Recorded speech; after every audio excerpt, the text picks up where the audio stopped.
Hey there, Drowsy Historian here. Tonight, you're not strolling through palaces or ancient temples. You're slipping beneath Victorian London into the hidden arteries of a city that never thinks about its own waste.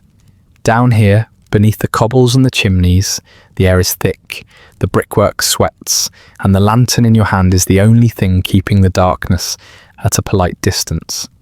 You're not a foreman or an engineer, just an ordinary sewer worker drifting through the undercity at the hour when London breathes above you and forgets you exist. Before we start, do me one small favour. Tell me where you're listening from and what time it is there. If you prefer these stories without ads, you can join the Patreon. It's linked in the description. And if you want the ultimate immersive experience, consider using a pair of wireless earbuds. They're comfortable, discreet and designed so you can wear them even while sleeping. I've linked my favourite pair, plus other sleep tools, in the description. Now lie back, get comfortable, let's begin. You wake before the city does. It is always like this. The streets are still soft with mist, stretched pale and thin across the stones, as if the night is reluctant to let go. You move quietly through it, your boots giving off that familiar dull sound that belongs to neither morning nor night, but something in between. A time reserved for milkmen, chimney sweeps, and those whose work is easier to ignore when done before anyone can witness it. You fall neatly into that category. The air is cool enough to sting your nose, but you appreciate that small mercy. Cool air means the smells have not risen yet, not fully. For now, the world feels almost clean, or at least clean enough to pretend. You keep your hands tucked into the stiff pockets of your coat, fingers brushing against the edges of tools you never bother removing. They are part of your morning routine, like breath, like acceptance. The city gives off faint noises as it slowly stirs. A cartwheel creaks somewhere down a narrow lane. A door latch clicks. A distant voice mutters about the time. You pass these fragments without absorbing them, moving with the steady pace of someone who has long stopped rushing. Work arrives at the same time each day, regardless of your enthusiasm. It waits patiently in the dark for you. It always does. As you turn the final corner leading to your assigned entry point, the mist thickens. It sits heavier in this part of the city, where the houses lean close to one another and the gutters hold last night's rain the way a memory holds what it can't quite release. The manhole cover waits where it always waits, centered in the narrow street like a coin on a merchant's table. You've opened it so many times you no longer think about the motions. Your muscles remember for you. You stand above it for a moment, letting your breath settle. The air around the cover is warmer, and it carries the faint warning of what waits below. Nothing strong, just a suggestion, like a whisper, reminding you that the world beneath the surface has not slept, that it doesn't sleep at all. You press your heel lightly against the iron to test its mood. It doesn't move. It rarely does. You kneel, grasp the familiar indentation at the edge, and lift. The cover rises with the complaint of metal that has been forced to cooperate for too many years. A sigh in iron form. You relate to it more than you care to. The opening exhales at you, not rudely, just honestly, a blend of damp stone, sour runoff, and something you've long given up trying to identify.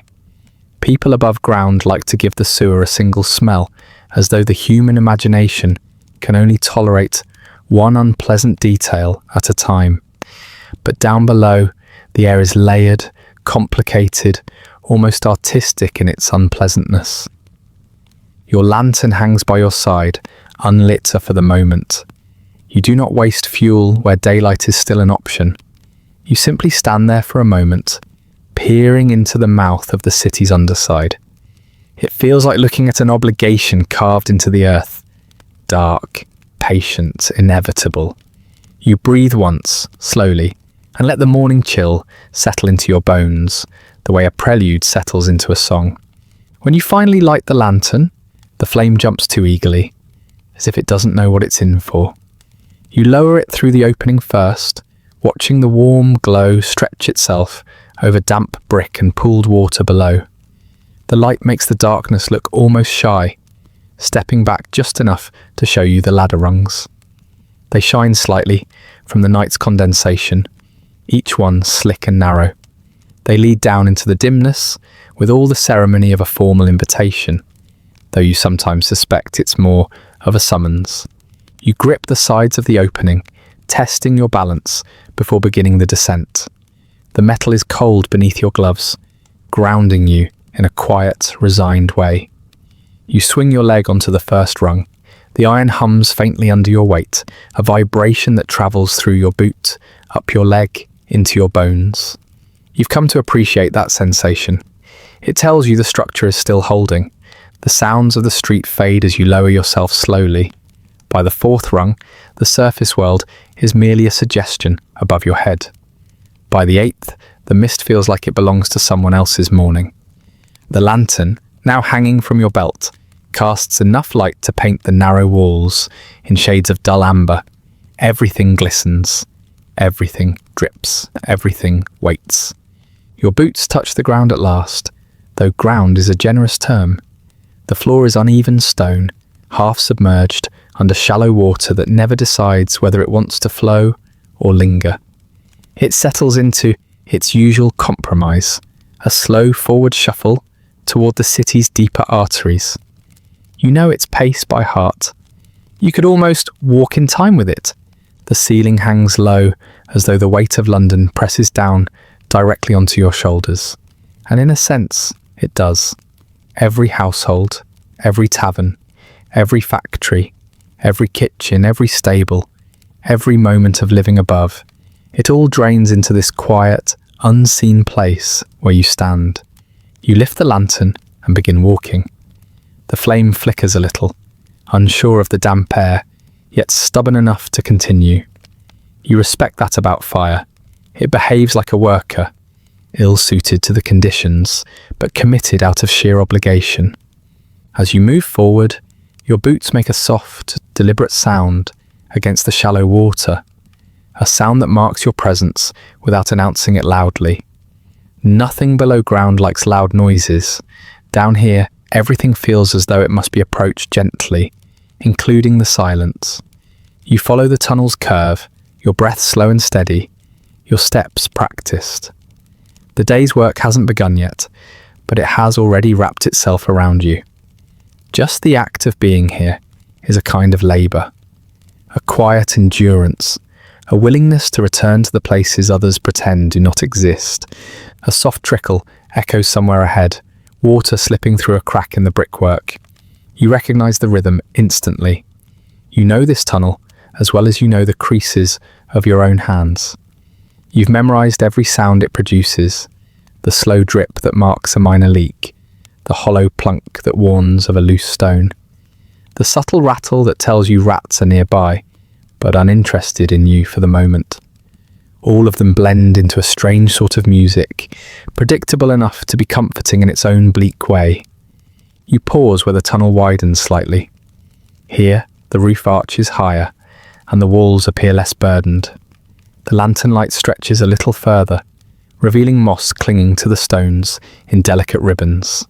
You touch the edge of one patch with a gloved finger. It feels soft, almost gentle. Strange how something can grow so peacefully in a place where nothing else wants to be. You take another slow breath and let it escape quietly. Down here, sighs feel appropriate. They settle into the air, without judgment, absorbed by the dampness, like another unremarkable detail in a long, unremarkable morning. Above you, the city is waking. Somewhere, bakers are preparing dough. Children are stirring under blankets. Horses are stamping in stables, impatient for their first assignment. None of them will think of you. Not in cruelty, but in habit. People rarely think of what makes their comfort possible. They simply trust that it exists. You continue along the narrow walkway, following the sluggish flow beside you. The tunnel bends gently ahead, guiding you deeper. Work waits somewhere beyond the curve, unhurried but certain. And as you move toward it, you feel the quiet acceptance settle into your shoulders again. The familiar reminder that this is your place in the waking of the city, not seen, not mentioned, but necessary in ways no one above will ever fully understand. You walk on lantern in hand, letting its glow carve a small, steady path through the dark that welcomes you back each morning. The ladder rungs are slick under your gloves, each one carrying the memory of last night's condensation, like a soft, persistent warning. You steady your lantern with one hand and pull yourself down with the other, feeling the metal hum faintly beneath your grip. It's an ordinary instrument of motion, simple and unremarkable, and yet it is the same small ritual you have performed more mornings than you can count. The motion calms you. Repetition has a way of smoothing the edges of apprehension into something almost like habit. The air grows warmer as you descend, not the warmth of comfort, but the weight of accumulated breath and labour. It presses at your ears in the way of things that have been held for too long. You notice the change in the feel of your own breath, shorter, more deliberate, because the lungs adjust before the mind does. Your lantern paints the ladder in a soft pool of gold. Below that, darkness sits patient and watchful. When your boots meet the tunnel again, the sound is different from the street. The city above makes bright, decisive noises. The snap of a cart, a shouted greeting, the ring of a bell. Down here, sound is slower, as if it wears the damp like a cloak. Your steps create small fountains of water that settle immediately, their disturbances absorbed by the greater stillness. The echo is muffled. Even the air seems careful. You move inward along the narrow ledge that hugs the channel. The stones there are polished smooth by ages of passing feet and the occasional scrape of a bucket or shovel. Your hand brushes the wall as a matter of balance and memory. The brick is cool, slimed in places with an algae that flourishes despite everything else's hostility. It leaves a faint smear on your glove, a small badge of the place you currently inhabit. You wipe it on your coat. Without ceremony, you continue. The channel beside you shudders with slow motion. Waste travels through it at a pace that suits its composition. Reluctant, inevitable. You have learned to match your movement to the flow. Not too quick to splash recklessly, not so slow as to become part of the stagnation. There is a rhythm here, and everything that survives below learns it. Your hands remember how to keep time. At intervals, the tunnel opens into shallow alcoves where the ceiling rises and the air breathes differently. You use these spaces to check your tools and adjust the lantern's wick. The pole you carry is patched in a half-dozen places. Its wood has been reshaped by necessity and care. The shovel's edge is dull from constant scraping at blockages that refuse to submit easily. Tools in a trade like yours are extensions of a weary self. You treat them with the same steady respect you reserve for habits. Light behaves oddly here. It is swallowed quickly, then kept close like something private. The lantern's glow seems to understand boundaries, illuminating only what you need to see and leaving the rest to suggestion. In that suggestion, your mind finds room to wander. Small, non-urgent thoughts about the day's tasks, the stoic routine of clearing another clog, the ledger of small indignities one accumulates in a life of necessary invisibility. Thought moves slowly in the undercity. It is a place designed for focus rather than fancy. You pass under low arches that remind you how small the world can feel when weight is applied from above. The bricks bear names you don't know. Marks left by hands long gone perhaps, or the mason's private signatures. You trace one with the tip of your glove and imagine the life that carved it. A man with rough fingers, a steady eye, perhaps a whistle tucked in his mouth to keep the ache from setting too deep. Such imaginings are gentle companions down here. They keep loneliness from widening into something more severe. Occasionally, water will shiver in a manner that suggests a hidden current. You pause to listen. Noises below the surface are worth deciphering. The sound might mean a drop into a deeper shaft, a ghost flow from a broken pipe, or something as mundane as a displaced stone. In any case, you catalogue it and move on. the Undercity, is full of small mysteries that do not demand to be solved loudly. They require only patient attention. Rats move through the darkness with a kind of diplomatic indifference. They accept you as part of the furniture, neither friend nor threat. You have seen them pause, tails flicking, to regard your lantern for a moment before they decide that your presence is not worth the effort. There is a shared economy between you, a truce of mutual avoidance that keeps life below manageable. Sometimes you find their tracks along the soft mud, tiny signatures that trace a parallel life to your own. The smell is complicated and local. There are places where it leans more toward old ale and pickled vegetables, relics of yesterday's markets. In other stretches, it gathers a metallic note that suggests the long-since decay of household goods and the peculiar tang of iron. The olfactory map is as detailed as any chart you might keep. You know where to expect which particular insult, and you adjust your breathing accordingly. There is relief in prediction. You reach a section where the tunnel forks, and the map in your head obliges you with the knowledge of which path is yours for the morning. Men above send scribbled orders. Men like you translate them into footsteps and shovels. The directions are often curt, the language of bureaucrats who never worry about damp elbows. You accept them with the professional indifference of someone accustomed to being guided by the surface's shorthand. Practicality is a kind of armour. In the fork, the water is slower, thicker with sediment. A mass has gathered here, a composite of household waste and memories that simply will not pass. This is what you were meant to face today, a blockage so polite it pretends to be a stable feature of the channel. You set the lantern down, careful to place it where the light will not be smothered by the wet. The flame trembles against the close air, as if reluctant to witness the task. You reach for the pole and begin the measured work of dislodging the accumulation. There is a small choreography to it. Apply steady pressure, angle the shovel to coax rather than force. Listen for the subtle feedback that tells you when the mass is yielding. Your body remembers these motions. They are the slow machinery of survival, leverage, patience, and the tacit knowledge that brute force alone will not win here. At one point, your glove brushes something that resists. It is not merely sludge, it holds a structure, a fabric perhaps, or woven material, that folds in on itself in a way that suggests a life before it became refuse. You extract it with an impersonal curiosity, more taxonomist than sentimentalist. The object offers no drama. It is simply a remnant, a small relic surrendered to the channel's appetite. You set it aside on a slab of stone to examine later when the work permits. There is a human history, even in discard. Down here, that history arrives second-hand and damp. Time becomes slippery in this subterranean place. You mark it by tasks completed more than by any clock. One cleared obstruction, one patched leak, one exchanged glance with a passing colleague in a darker tunnel. The day's ledger fills slowly.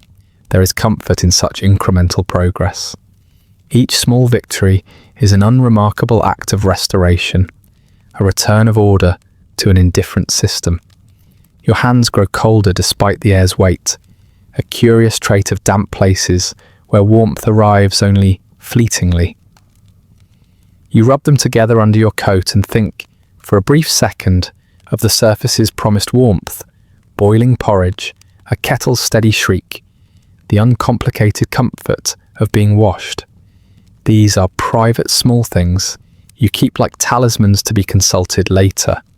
For now, there is the immediate business of the tunnel and the patience it requires. When finally the obstruction begins to give, it does so without fanfare. The mass loosens and drifts away like a clump of leaves released by a wind. The flow resumes a little more freely, and you permit yourself a soft, almost inaudible exhale. The lantern's light seems a fraction steadier in response, as if relieved to see something move. You take a moment to attend to the tools, to scrape the pole clean, and set the shovel to rest. It is an unceremonious ritual, but a necessary one. Cleanliness in a place like this is relative and measured by how quickly you can return to function. You stand for a while, listening to the reclaimed motion of the water, noting the subtle shifts in sound that your work has made possible. Then, with the same incremental calm that carried you down, you prepare to continue. The maze extends on, a labyrinth of labour and small reconciliations with neglect. You should not be surprised by its length. You have always known the city is deeper and older than its pleasant facades suggest. You move forward with hands steady and a mind pleasantly vacant enough to accept the long, slow rhythm of your day. The Undercity receives you without ceremony. You belong to its company now, one more body adjusting to its pulse, one more pair of boots making the quiet conversation between worker and place. The descent was not dramatic. It needed no spectacle. It was simply the next right motion in a life balanced on habit and necessary work. You step onward, deeper into the maze, lantern trimming the dark to a manageable circle, and let the tunnel guide your feet. The tunnel narrows ahead, guiding your steps with a quiet insistence. The lantern's glow rests on your shoulders, throwing a soft shimmer across the broad, tar-dark folds of your coat. You adjust the collar out of habit, a small tug, nothing ambitious, just enough to remind yourself that the fabric is still stiff from yesterday's drying. The material resists you, bending only reluctantly, as though it has grown attached to its shape and sees no reason to change. You know that feeling. Most things down here hold their shape longer than they should. The coat carries its own scent, a mixture of tar, damp wool, and the faint residue of places you'd rather forget. It clings to you with a quiet loyalty, protecting just enough to justify its weight, but never enough to let you forget what settles on its surface. The heaviness pulls at your shoulders as you move, each step accompanied by the soft drag of fabric brushing fabric. Even your breath seems to slow in sympathy. Your boots fare no better, thick cracked at the edges, the soles softened by years of standing in shallow water that refuses to evaporate. They carry the work in layered memories, mud hardened at the seams, streaks of dried refuse that no amount of scraping fully removes. You feel the weight of them each time you lift your foot, as if they're reminding you of the distance between the surface world and this muted place.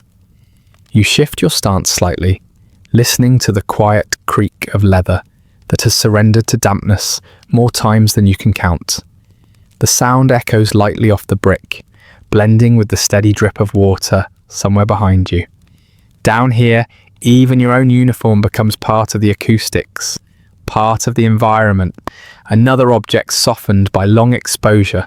You pause near a sloping wall where the water runs in slow veins, leaving dark trails that glisten like polished obsidian. The lantern light moves across your sleeve, revealing a faint crust of dried tar along the forearm. You scrape a bit of it away with your thumb, though you know you won't remove much. It flakes reluctantly, leaving behind a dull smear that blends seamlessly into the rest. The uniform was designed with protection in mind, at least in theory. Tar keeps water out longer than untreated cloth, and the thick layers give the illusion of armour. But illusions have their limits. The seams fray, the cuffs stiffen, the collar rubs your neck raw on colder days, and the weight, always the weight, settles into you as if the garment is slowly teaching your bones what burden truly feels like. You continue onward, adjusting the lantern so its glow doesn't catch the worst angles of your boots. The water on the floor reflects the light unevenly, like a broken mirror. Ripples spread from your steps in slow, wide circles. The reflections stretch and bend along the ceiling, giving the illusion that the tunnel is breathing with you, exhaling when you exhale, settling when you settle. The thought is oddly comforting in its own quiet way. As you walk, the uniform warms slightly from your body heat, though never enough to break the chill entirely. The air down here clings to you with a persistence that borders on affection. Moisture works its way into every crease, every fold, every thread. The coat becomes heavier with it, the boots slower, the gloves more reluctant to flex. Even your hat, thick and stiff, gathers droplets along the brim. You tilt your head, listening to one fall. It lands with a soft plink against the water, a sound so delicate it almost feels out of place in the setting. Your fingers find the edge of your collar again. You pull it tighter, not out of necessity, but out of ritual. The uniform is the first boundary between you and the world around you. Thin as that boundary may be, it is still present, still something you can adjust, even if everything else resists control. The tunnel bends, revealing a small widening where stones have been replaced over the years. Here, the workers before you left faint marks. Initials carved hastily, lines etched by the point of a tool, impressions made by boots far heavier than yours. Your lantern brushes these ghostly signatures, giving them momentary life before the shadows reclaim them. You run your gloved fingertips over one set of carved letters. The glove muffles everything. The sensation is muted, distant. It occurs to you then how many layers you wear. Coats, gloves, boots, work, expectation. The uniform is only the outermost one. The others sit deeper, unseen but felt. They accumulate slowly, the way sediment gathers at the bottom of a channel, unnoticed until the weight of it becomes undeniable. Your coat shifts as you move deeper into the tunnel, the hem dragging slightly, in a puddle you misjudged. Water seeps along the edge, darkening the tar even further. You don't bother to check how far it spreads. You already know it will reach farther than you'd like. That is the nature of water in this place. Always curious, always opportunistic, always finding seams you believed were sealed. The boots fare no better. One steps into a soft patch of settled grit that clings stubbornly to the leather, adding another thin layer to the collection already there. You knock your heel against the wall to dislodge some of it, but the gesture is half-hearted. You've learned that removing it only provides room for more. You adjust the lantern again. Its flame flickers, bending subtly as the air thickens. Even the light must adapt to the conditions. Your coat presses into your shoulders with a firm, steady insistence. It is not uncomfortable, exactly. Just present in the way a long-term companion becomes part of your awareness. You can feel the uneven patches where tar has cracked and been reapplied. You can sense the frayed lining at the cuffs. You can smell the faint trace of smoke from last night's attempt to dry the coat over a low fire. Each detail tells the story of the work as clearly as any speech could. Somewhere ahead, a faint draft brushes against your legs, carrying with it a thin, cool thread of air. It slides beneath the hem of your coat and reminds you, briefly, what lighter clothing might feel like, but the sensation passes quickly. The weight settles again, grounding you in the dim corridor. You reach a section where the ceiling dips lower. You duck instinctively. Though you've walked this route so often, your body moves without conscious instruction. The tarred hood of your coat brushes brick, leaving a faint black streak behind. It blends in with the other streaks, marks left by workers whose uniforms shared the same burdens, the same slow surrender to the environment. Your gloves slick from damp, tighten around the lantern handle. The leather creaks softly, a noise that barely distinguishes itself from the ambient trickle around you. Gloves rarely last long here. They stiffen, crack, soften, and tear in cycles that mirror the work itself. Each pair holds the memory of what they've endured, right up until the seams give. Despite everything, there is a certain order to how the uniform behaves. It asks for nothing but patience. It accepts abuse without complaint. It keeps you marginally safer than you would be without it. And it grants you, in its quiet, heavy way, a sense of belonging to the Undercity, a membership badge in a society that has no meetings and no rules, only endurance. You stop beneath an arch where the lantern's glow reaches a little farther. The coat shifts as you inhale, tightening around your rib cage before relaxing again. You feel the dampness beginning to settle in the folds, the boots anchoring themselves to the stones more firmly with each passing moment. Your shoulders round slightly under the coat's pull, adjusting automatically to its distribution. You breathe slowly, letting the air move through you, thick as it is. The uniform absorbs so much of the world around you, smell, moisture, weight, that it almost feels alive. Not with warmth, certainly, but with purpose. A garment that has stopped trying to be comforting and settled comfortably into being necessary. You run your hand down the front of the coat, feeling the uneven texture beneath your glove. There is no single point of relief in it, no softness. But there is familiarity, and in a place as indifferent as this, familiarity is a thin sort of comfort. You shift your boots, adjusting your footing before continuing forward. The coat follows, its heavy folds dragging slightly behind your steps. The gloves tighten, the hat drops another bead of moisture, the boots gather another trace of the tunnel. Layer by layer, the uniform absorbs the world and asks you to carry it. You accept the weight, the stiffness, the quiet pressure of it against your spine. You move onward, the garment settling into its place around you like a long sigh. The tunnel widens just enough for you to notice the change, the way a room feels different when someone has just left it. The lantern's glow stretches farther here, settling across water that no longer creeps along the stones, but gathers into something more deliberate.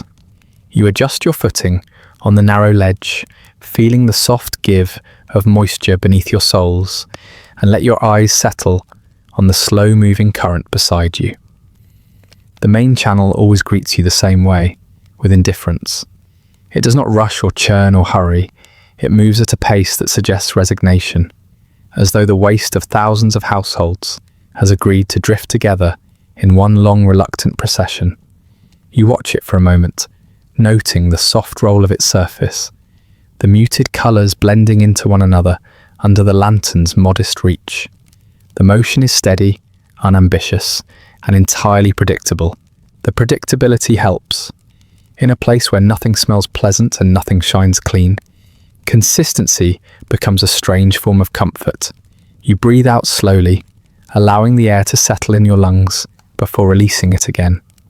The scent rises in layers, the sharp tang of refuse not yet diluted, the sour undertone of decay softening into something older, and the faint metallic thread that belongs only to water long confined.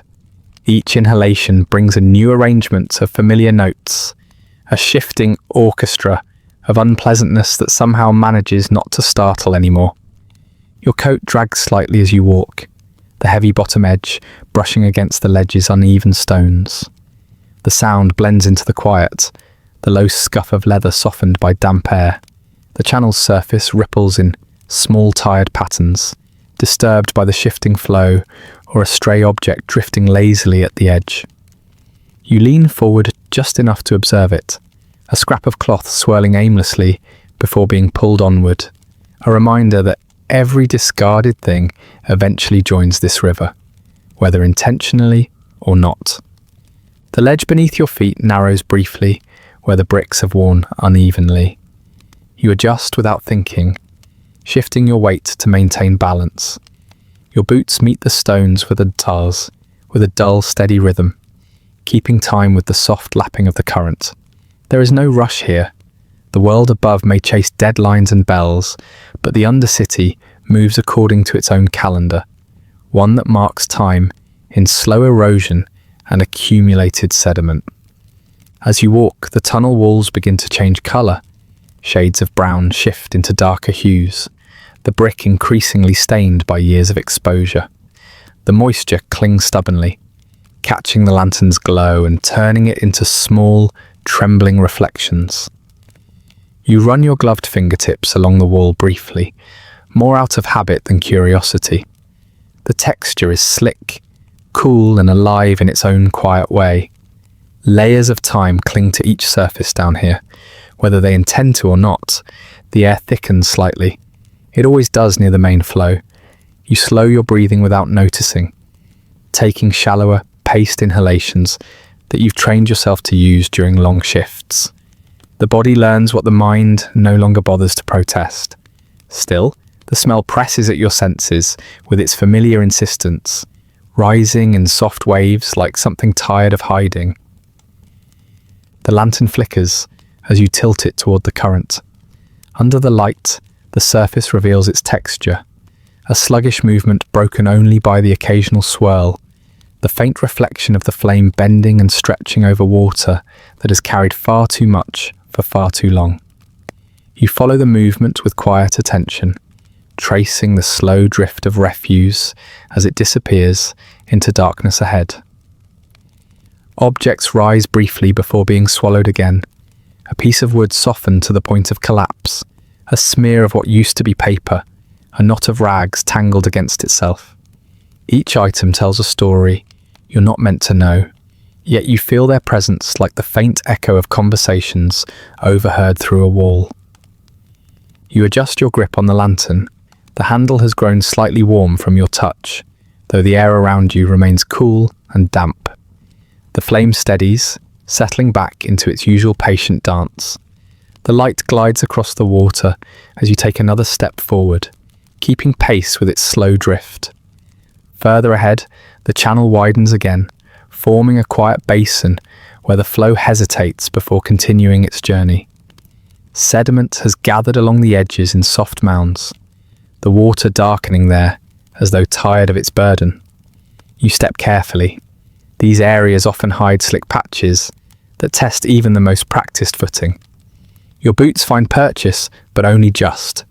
You steady yourself and continue. There's a low sound then, a gentle clunk of something brushing the ledge before falling into the water. You look down, not startled, just attentive. A small piece of pottery spins once before the current claims it. Perhaps it fell from a home above, or perhaps it has been circling the Undercity for longer than anyone remembers. Down here, the difference hardly matters. Your coat shifts against your back as you move, the fabric reminding you of its weight, as if to make sure you haven't forgotten the compromise you wear. The dampness gathers at the shoulders, settling into the material and giving it a heaviness that shapes your posture without asking permission. You feel it in the bend of your spine, in the slight drag of each step. Yet, even this folds into the rhythm of your walk, another part of the Undercity's quiet negotiation. The river continues beside you, unaware of your presence, or perhaps uninterested.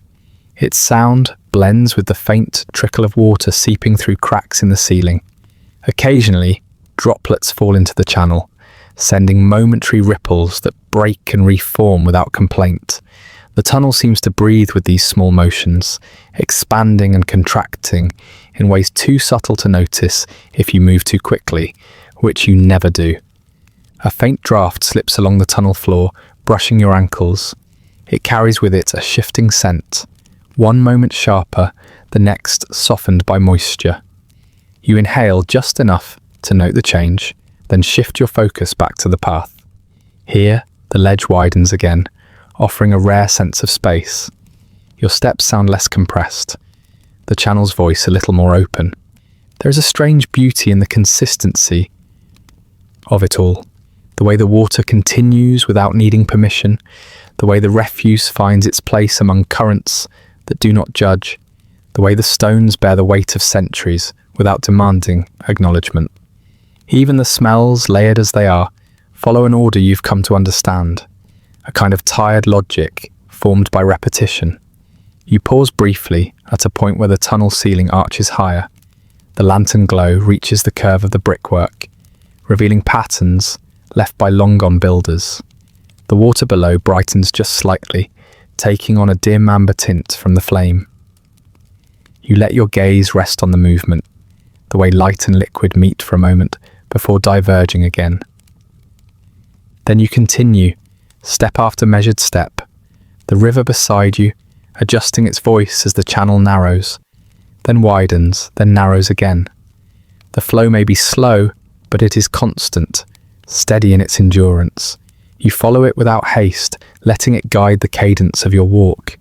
The smell rises again, a predictable swell of sour and stale yet softened by familiarity. In the quiet, you feel the subtle shift of the tunnel ahead, the way the air begins to hint at another task, waiting somewhere beyond the dark curve.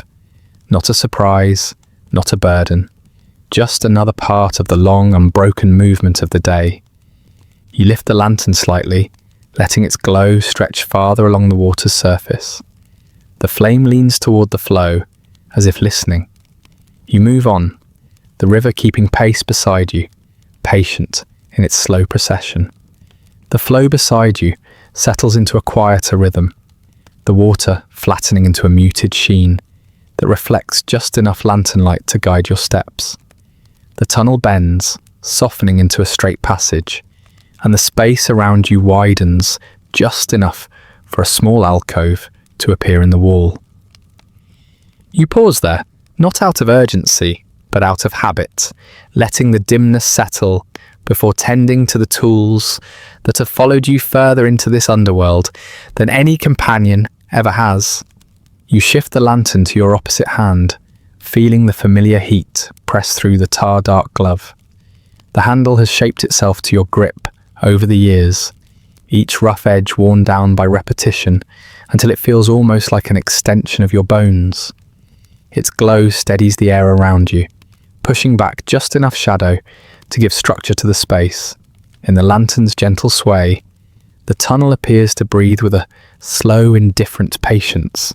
Your pole leans against the wall, straight, plain and marked by the small nicks of past encounters with the river's stubborn offerings. You pick it up, testing its weight. The wood has softened slightly from long exposure, but remains resilient. The kind of resilience that doesn't boast or announce itself. It simply endures. Your hands move along its length, feeling the grooves your fingers have carved over countless shifts. They are not ornamental grooves or tidy patterns, just the quiet imprints of repetition, the small evidence of a life spent navigating what others avoid. The shovel rests next to it, its metal dull under the lantern glow. The edge curves inward where years of scraping and prying have reshaped it into a blunt, obedient tool. You lift it, letting the balance settle in your palms. The handle holds the faint scent of damp wood and old work, a combination so persistent that even drying fires fail to erase it. You tilt the blade gently toward the lantern light, watching the dim reflection stretch across the metal. It is not sharp, not polished, not proud, but it answers when called upon, and in a place built on refusal, that small willingness carries weight. The tunnel air thickens slightly as you stand there, the moisture settling comfortably around your shoulders. You set the shovel down once more, carefully this time, ensuring it won't slide into the soft mud at your feet. The pole joins it, the tools forming a quiet arrangement against the brick. An informal ritual, the kind you never consciously learned, yet perform without fail. Tools have a strange way of defining the work. They draw borders around chaos, turning refuse and rot into a sequence of manageable motions. The pole reaches where your arms cannot. The shovel negotiates with blockages too tangled for polite coaxing. The lantern, poor tired thing, offers light where nothing else volunteers to shine. Together, they form the closest thing to order you will find down here. You lift the lantern again and begin walking, the tools resuming their places in your hands. The pole taps lightly against the stones as you test the depth of the water ahead. The shovel hangs at your side, swinging with a rhythm that settles into your stride. Even their sounds have become part of the Undercity's vocabulary. The faint clack of wood against brick, the muted thud of metal against your coat, the small rattle of the lantern's clasp. As you continue, the tunnel begins to tighten once more, pulling itself inward the way a tired person draws a blanket closer. The ceiling lowers, and you dip your head slightly to avoid brushing it with your hat. The lantern flame flickers in response, then steadies again as you adjust your hold. It throws a thin ribbon of gold across the water, illuminating drifting remnants just long enough to witness their passing. You pause near a section where the wall bulges inward, the brickwork uneven from years of moisture pressing through. This is the sort of place where small problems wait to become large ones. You grip your pole, testing the stones gently. The wood answers with a soft echo, a dull note that tells you the structure holds for now. You note the spot quietly in your mind. The workers who follow will inherit what the tunnel chooses to surrender next. The shovel's weight shifts as you lean forward, its handle tapping against your coat. You reposition it, letting your fingers curl naturally around the worn wood. The grain feels familiar beneath your gloves. Not smooth, not harsh, simply used. It carries a tired honesty, the kind that comes from long service no one thanks it for. You can relate. A faint swirl of movement in the channel draws your attention. Something. A tangle of cloth or softened wood drifts toward the narrowing ahead, turning slowly as the current nudges it along. You lower your pole to meet it, guiding the mass gently toward a pocket of deeper flow. It obeys with surprising ease, disappearing into the channel's patient forward motion. The task requires little effort, but the gesture carries its own small satisfaction. Here, control is rare enough that even these brief interactions feel meaningful. As you move on, the lantern's light dances over the tools again, casting quiet patterns on the walls. The shovel's blade catches a faint glimmer. The pole's surface glows in segments, and the lantern glass fogs slightly from the humidity. You wipe it absently, clearing the haze so the flame can breathe. Ahead, the tunnel widens once more into a work chamber, a modest space where runoff gathers before dispersing. You step into it slowly, letting the tools settle at your sides as you survey the room. The floor slopes unevenly, water pooling in long, shallow basins that mirror the tunnel ceiling in distorted fragments. Your lantern's glow reaches the far wall, revealing a series of older markings. Chalk lines faded into pale ghosts, scratches left by tools long replaced, symbols whose purpose seems more instinctive than instructional. You set the pole against the wall and place the lantern on a stone ledge, the shovel you keep in your hand, shifting your stance as you move along the chamber's edge. Here, sediment gathers thicker, forming mounds that conform to no one's plan but the water's own persistent habits. You kneel, pressing the shovel's blade into one such mound. The grit yields slowly, offering resistance before giving way with the quiet release of something tired of holding its shape. You lift a small portion, letting excess water run off before depositing the mass into the flow where it can disperse more evenly. The sound is soft, a muted splash that blends into the background. You scrape again, the motion steady, methodical. The tools guide your pace, never hurried, never idle. They know their work as well as you do. The shovel's handle presses into your palm, the wood softening under the steady moisture. You tighten your grip, not out of tension, but to remind the tool of the task at hand. It responds with a dull familiarity, bending slightly under pressure before settling back into its usual shape. You continue for a while, the chamber slowly lightening under your efforts. The pole stands silent nearby, waiting for its turn in the choreography of maintenance. The lantern hums faintly with the warmth of the flame. You do not rush. The Undercity has no interest in speed. When at last you straighten again, your joints crack in quiet protest. The coat shifts heavily around your waist, the boots tug at your steps, and your gloves tighten slightly from absorbed moisture. But the tools, faithful in their simplicity, remain steady. You gather them again, the lantern swinging gently from your hand, the pole returning to its balanced position, the shovel sliding comfortably back against your coat. Walking onward, you feel the faint reassurance of their weight. Not comforting exactly, but grounding. Down here, where the world seems built from layers of decay and slow-moving water, they offer the small illusion that something remains within your reach. Some task, some boundary, some moment where your hands can shift the course of what surrounds you. You carry them with the care one gives to objects that ask, very little, yet serve without complaint. In the long, muted journey through the Undercity, that cooperation feels like a rare form of companionship. You continue along the ledge, tools moving with you, part of the rhythm that the tunnel quietly absorbs. The tunnel narrows again, guiding you toward a bend where the air thickens in a way you've come to recognize. It settles differently here, heavier, as if carrying news it would rather not deliver. You shift your tools in your hands, adjusting the lantern so its light can search ahead. The flame stretches across the water, and the reflection shivers, breaking over something that interrupts the current's slow passage. A shape waits in the middle of the channel, swollen and unmoving. Even before you reach it, you know its nature. Blockages have a presence of their own, a kind of quiet stubbornness that announces itself without sound. You pause on the ledge, letting your breath settle into the heaviness around you.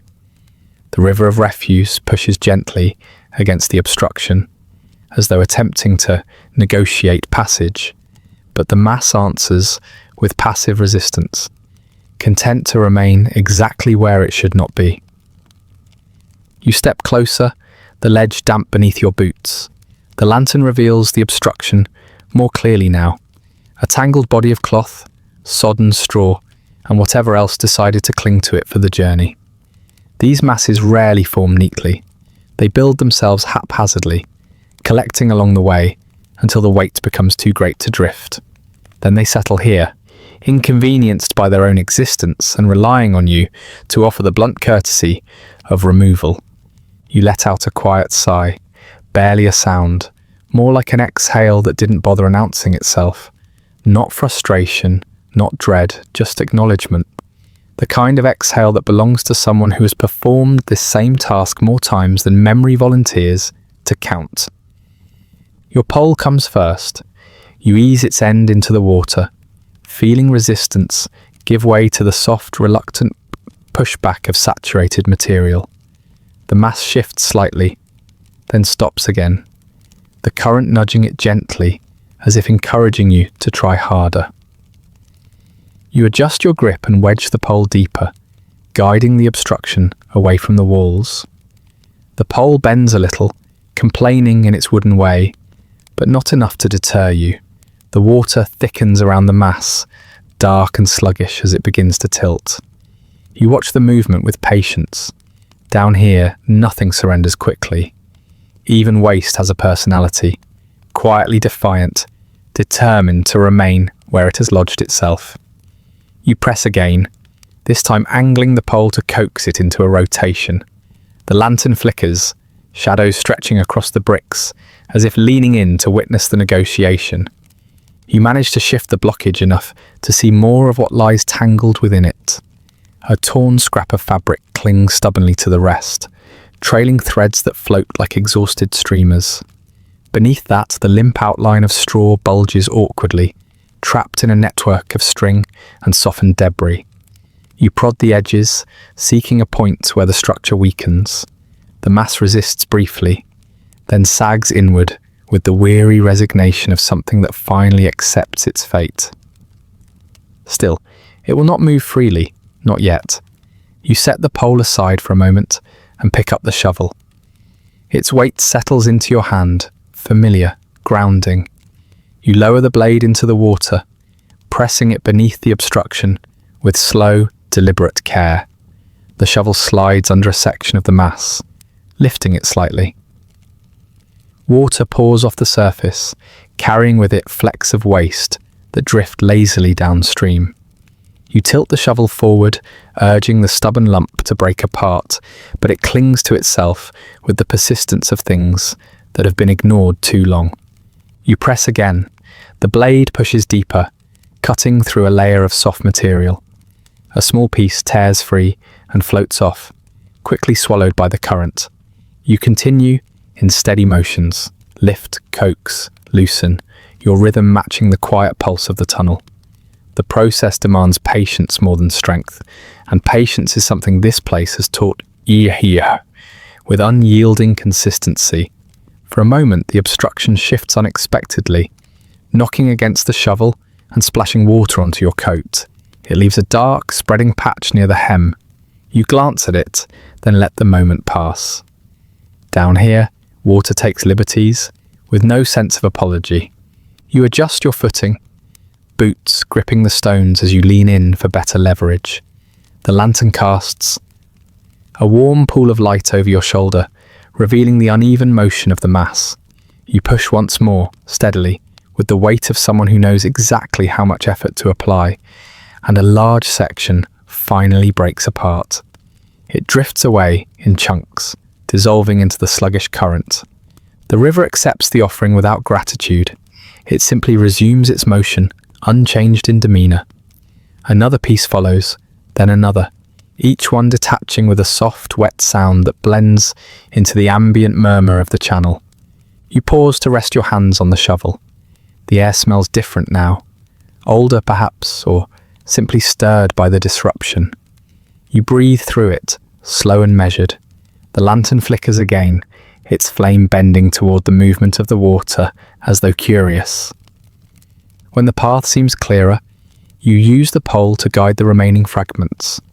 Some float willingly toward the deeper flow, others resist, swaying lazily until nudged. You coax each one with small, precise motions, ensuring that nothing remains to catch on the stones and rebuild itself into tomorrow's annoyance. The work continues like this, quiet, repetitive, wearing down the obstruction piece by reluctant piece. Occasionally, the pole taps against something harder, a length of wood softened but not surrendered, or a knot of fabric that clings to its own threads with surprising determination. You loosen these bits carefully, mindful that a careless tug can create a new problem. The river does not reward impatience. Time drifts in a slow fog as you work. Down here, minutes and hours dissolve into the same muted sequence of tasks. Your hands move in practiced arcs, your breath keeps the rhythm, and the shadows around you observe in silence. The tools do their part, not cleverly, not proudly, but reliably. At last, the mass thins enough for the current to gather it. The water pulls at the remaining debris, drawing it downstream with the weary authority of something long accustomed to carrying burdens. You watch the motion, making sure nothing clings to the edges of the channel. A final push from the pole sends the last few remnants on their way. The flow steadies, the air eases, the tunnel feels marginally less constricted, though the difference is subtle, more sensed than seen. You lift the shovel, letting excess water drip from the blade before resting it against your coat. The tools feel heavier now, but not oppressively so. Just the natural fatigue of a task performed thoroughly. You take a moment to observe the cleared stretch of channel. It looks no cleaner, no more admirable, no more grateful, but it moves, and movement down here is as close to success as the work ever comes. You retrieve your lantern, adjusting its handle before lifting it again. The flame steadies in your grasp, casting its soft amber onto the stones ahead. You grip the pole with one hand, the shovel with the other, and step forward with the quiet acceptance of someone who knows the tunnel has many moods, and this one, however inconvenient, has passed for now. The water beside you murmurs its tired procession once more, carrying the dissolved remnants of the blockage into whatever darkness lies ahead. You walk on, tools in hand, ready for whatever shape persistence takes next. The tunnel settles into a quieter stretch as you walk, the flow returning to its steady murmur. The tools in your hands seem to match the rhythm, their weight shifting gently with each step. The lantern's glow softens along the walls, brushing over the damp brick like a tired hand smoothing fabric. The air thickens again, but in a way that feels less confrontational, just the Undercity's usual insistence on being noticed. It's in this muted hush that you hear them, a series of soft taps, barely audible at first, like fingertips drumming distantly against hollow wood. Then a faint rush of movement, quick but restrained. You slow your pace, though not out of caution, more out of acknowledgement. The sound has a familiar cadence, one you've learned to recognize without effort. The small claws skittering across stone, the hush of tiny feet navigating surfaces with a confidence born of ownership. The rats have arrived. They linger at the edge of the lantern's circle, their shapes faint suggestions against the shifting darkness. They keep a comfortable distance, though comfortable is a relative term down here. For them, it means just far enough to avoid the reach of your tools. For you, it means just close enough to feel their presence without mistaking it for intrusion. Their eyes catch the light in fleeting glints, small reflective moments that appear and disappear in the span of a breath.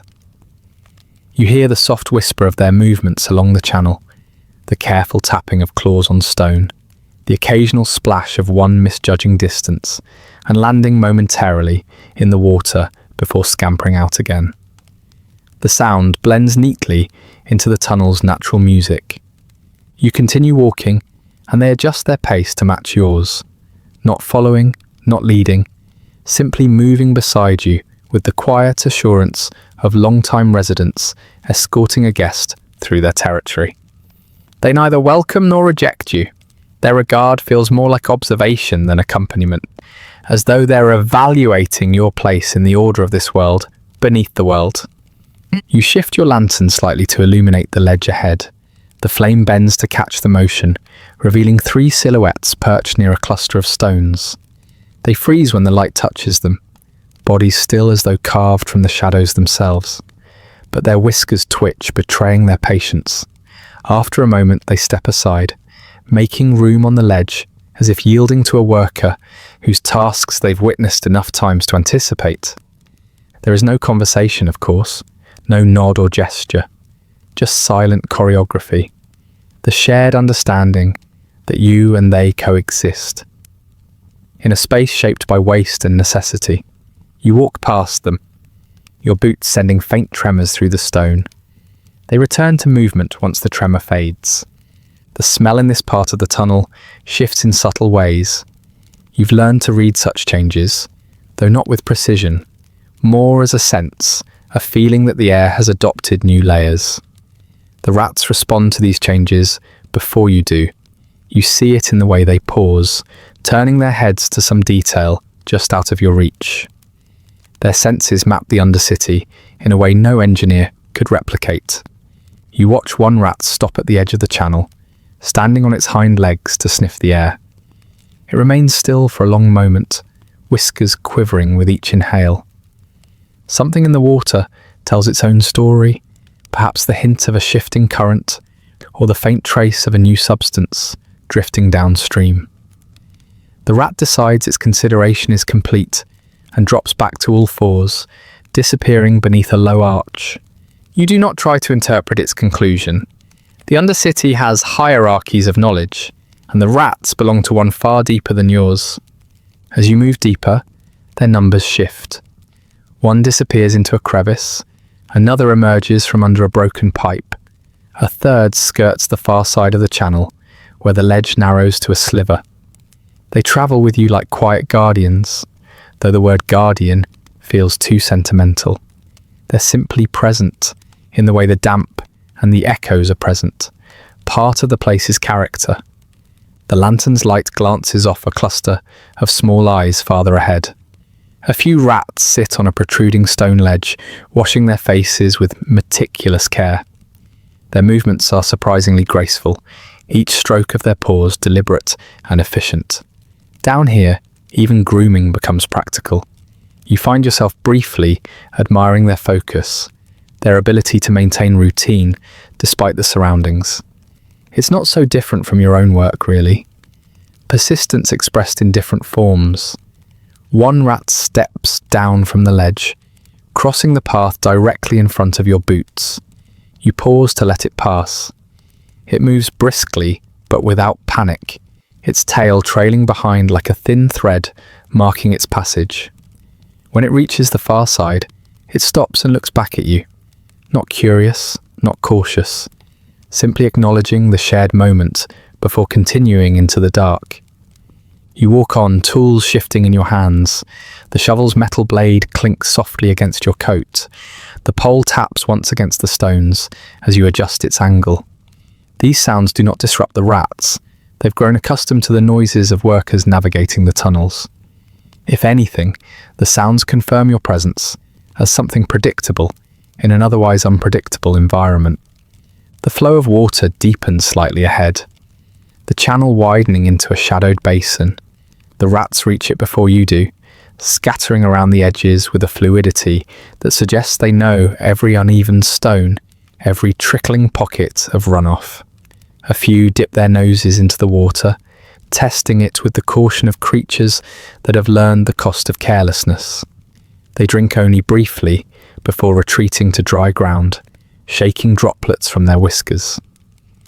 The lantern reveals faint tracks along the basin's perimeter, small repeated imprints pressed into centuries of softened sediment. The markings tell a story more reliably than any written record could.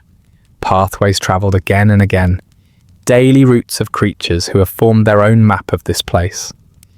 You follow the ledge beside the basin, stepping around a patch of stone worn smooth from years of wet paws. A noise ahead causes a momentary stillness. A heavy drop of water strikes the surface of the basin from somewhere above, sending a ripple across the water. The rats respond immediately, some stepping back, some tilting their heads, others continuing without concern. You listen too, waiting for any follow-up sound that might hint at structural weakness, but the air answers with nothing beyond its usual damp exhale. Your lantern flickers, casting brief, trembling shadows across the rats. They do not flinch. Instead, they move around you in soft arcs, reminiscent of dancers who know their stage too well to be startled by shifting light.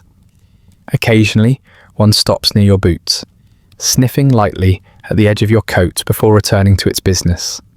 They never linger long. Curiosity is a luxury they entertain only in quick, cautious tastes. There are moments, quiet ones, when you feel an odd kind of kinship with them. Not affection, not warmth, but a shared understanding of environments shaped by neglect.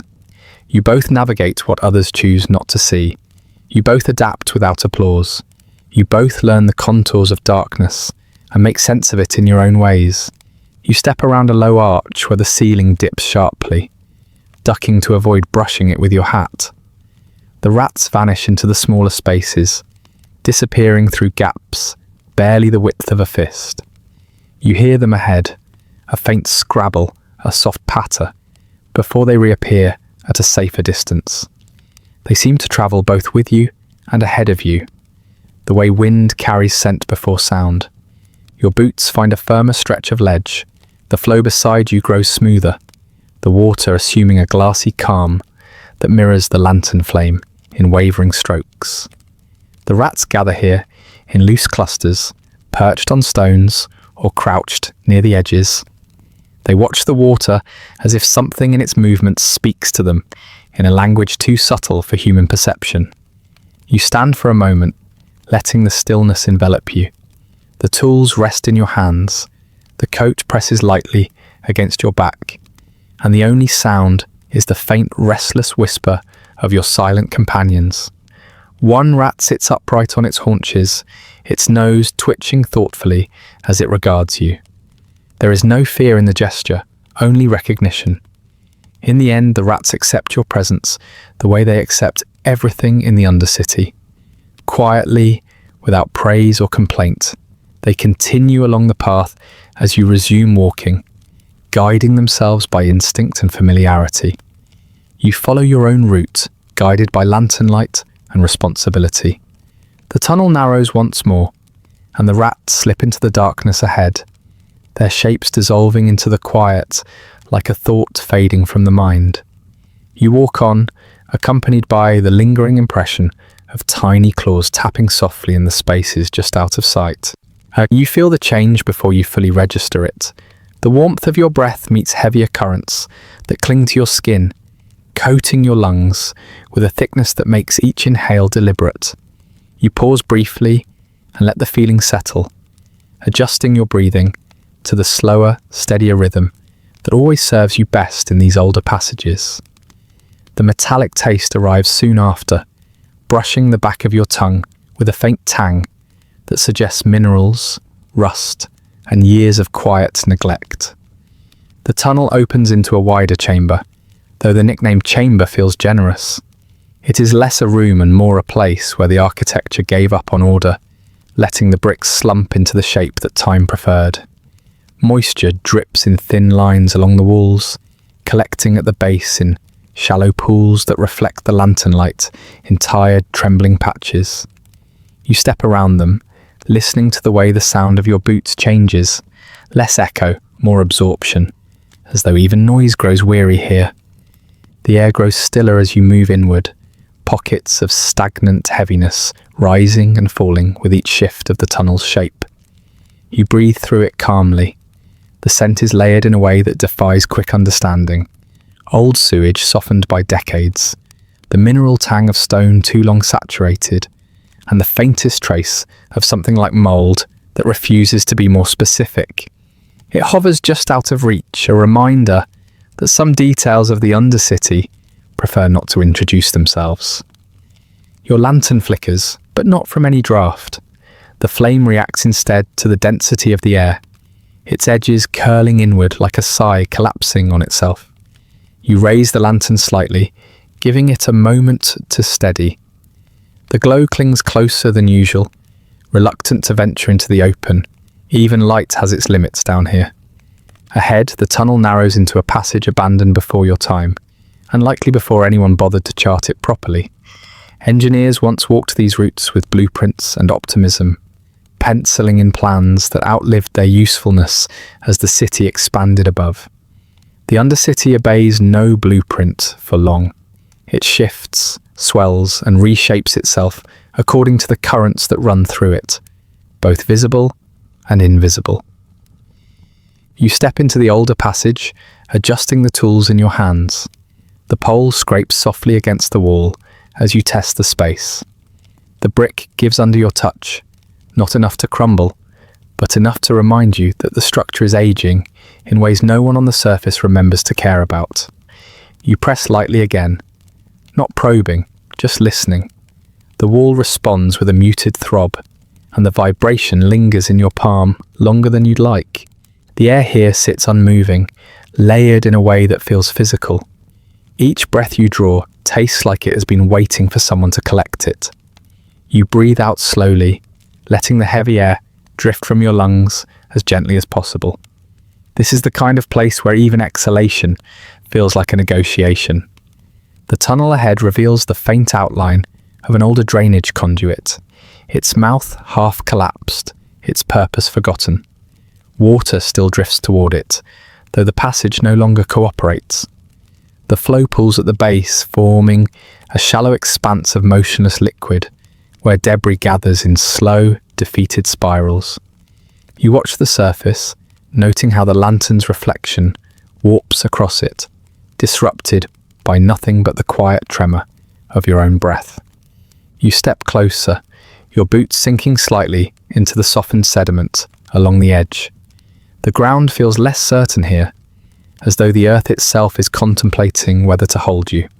The lantern's glow spreads over the stagnant pool in a muted haze, revealing faint ripples under its surface, shifts in the water, too slow to be considered movement, yet constant enough to betray the flow beneath. Even when abandoned, the Undercity never stops working. It merely grows quieter about it. A thread of cooler air brushes your face, not from above, but from deeper within the collapsed conduit. It brings with it a note of decay so old it has lost its bite. The metallic tang grows stronger, mixing with the scent of stone left damp for generations. For a moment, you imagine the walls exhaling around you, the old tunnels taking a breath after years of holding it. Your ears adjust to the space, picking up faint sounds masked by the stagnant air.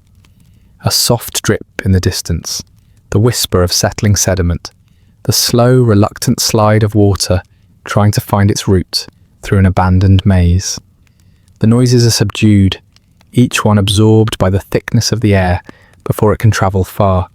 You walk through them as though passing through a memory not meant for you. Your pole taps against something submerged. You lower the lantern, watching the watery reflection tremble as the light reveals a half-buried object. Metal, perhaps, softened at the edges. You prod gently. It shifts with the loose reluctance of something long forgotten. You leave it where it lies. The Undercity keeps its own archives. A faint sound draws your attention. A single distant splash. You wait, listening. The echo arrives late, broken into pieces by the layered air. Then silence again, heavy and unhurried. Something moved far ahead, water, stone, or something living. Down here, the difference is not always worth dwelling on. You continue along the passage, your steps steady, measured. The lantern glow reveals pockets of old mortar bulging slightly from the walls, their surfaces coated with thin veils of moisture. In places, the bricks bow inward, as though pressed by the memory of floods that carved their path long ago. Your hand drifts along the uneven surface, the gloves silent against the slick stone. The air grows cooler, though not cleaner. It carries the faint chill of spaces, untouched by sunlight, for longer than you have been alive. You breathe it in and let it settle within you, accepting the weight rather than resisting it. Down here, resistance wastes more energy than the air ever returns. A cluster of arches appears ahead, their shape softened by time. Water drips steadily from one, tracing a thin line down its centre and into the pool below. The sound is constant, unchanging, a small reminder that even in stagnation, there is motion. You watch the droplets fall, each one breaking the surface tension before vanishing into the larger mass. The repetition feels almost meditative, a rhythm carved out of decay. Your boots shift again as the ground slopes downward. The sediment deepens, and you adjust your step to compensate. The shovel at your side taps quietly against your coat, its weight a familiar counterbalance. The lantern dips, stretching shadows along the walls until they form elongated shapes that seem to move independently of your own. For a moment, the air presses more firmly against your chest.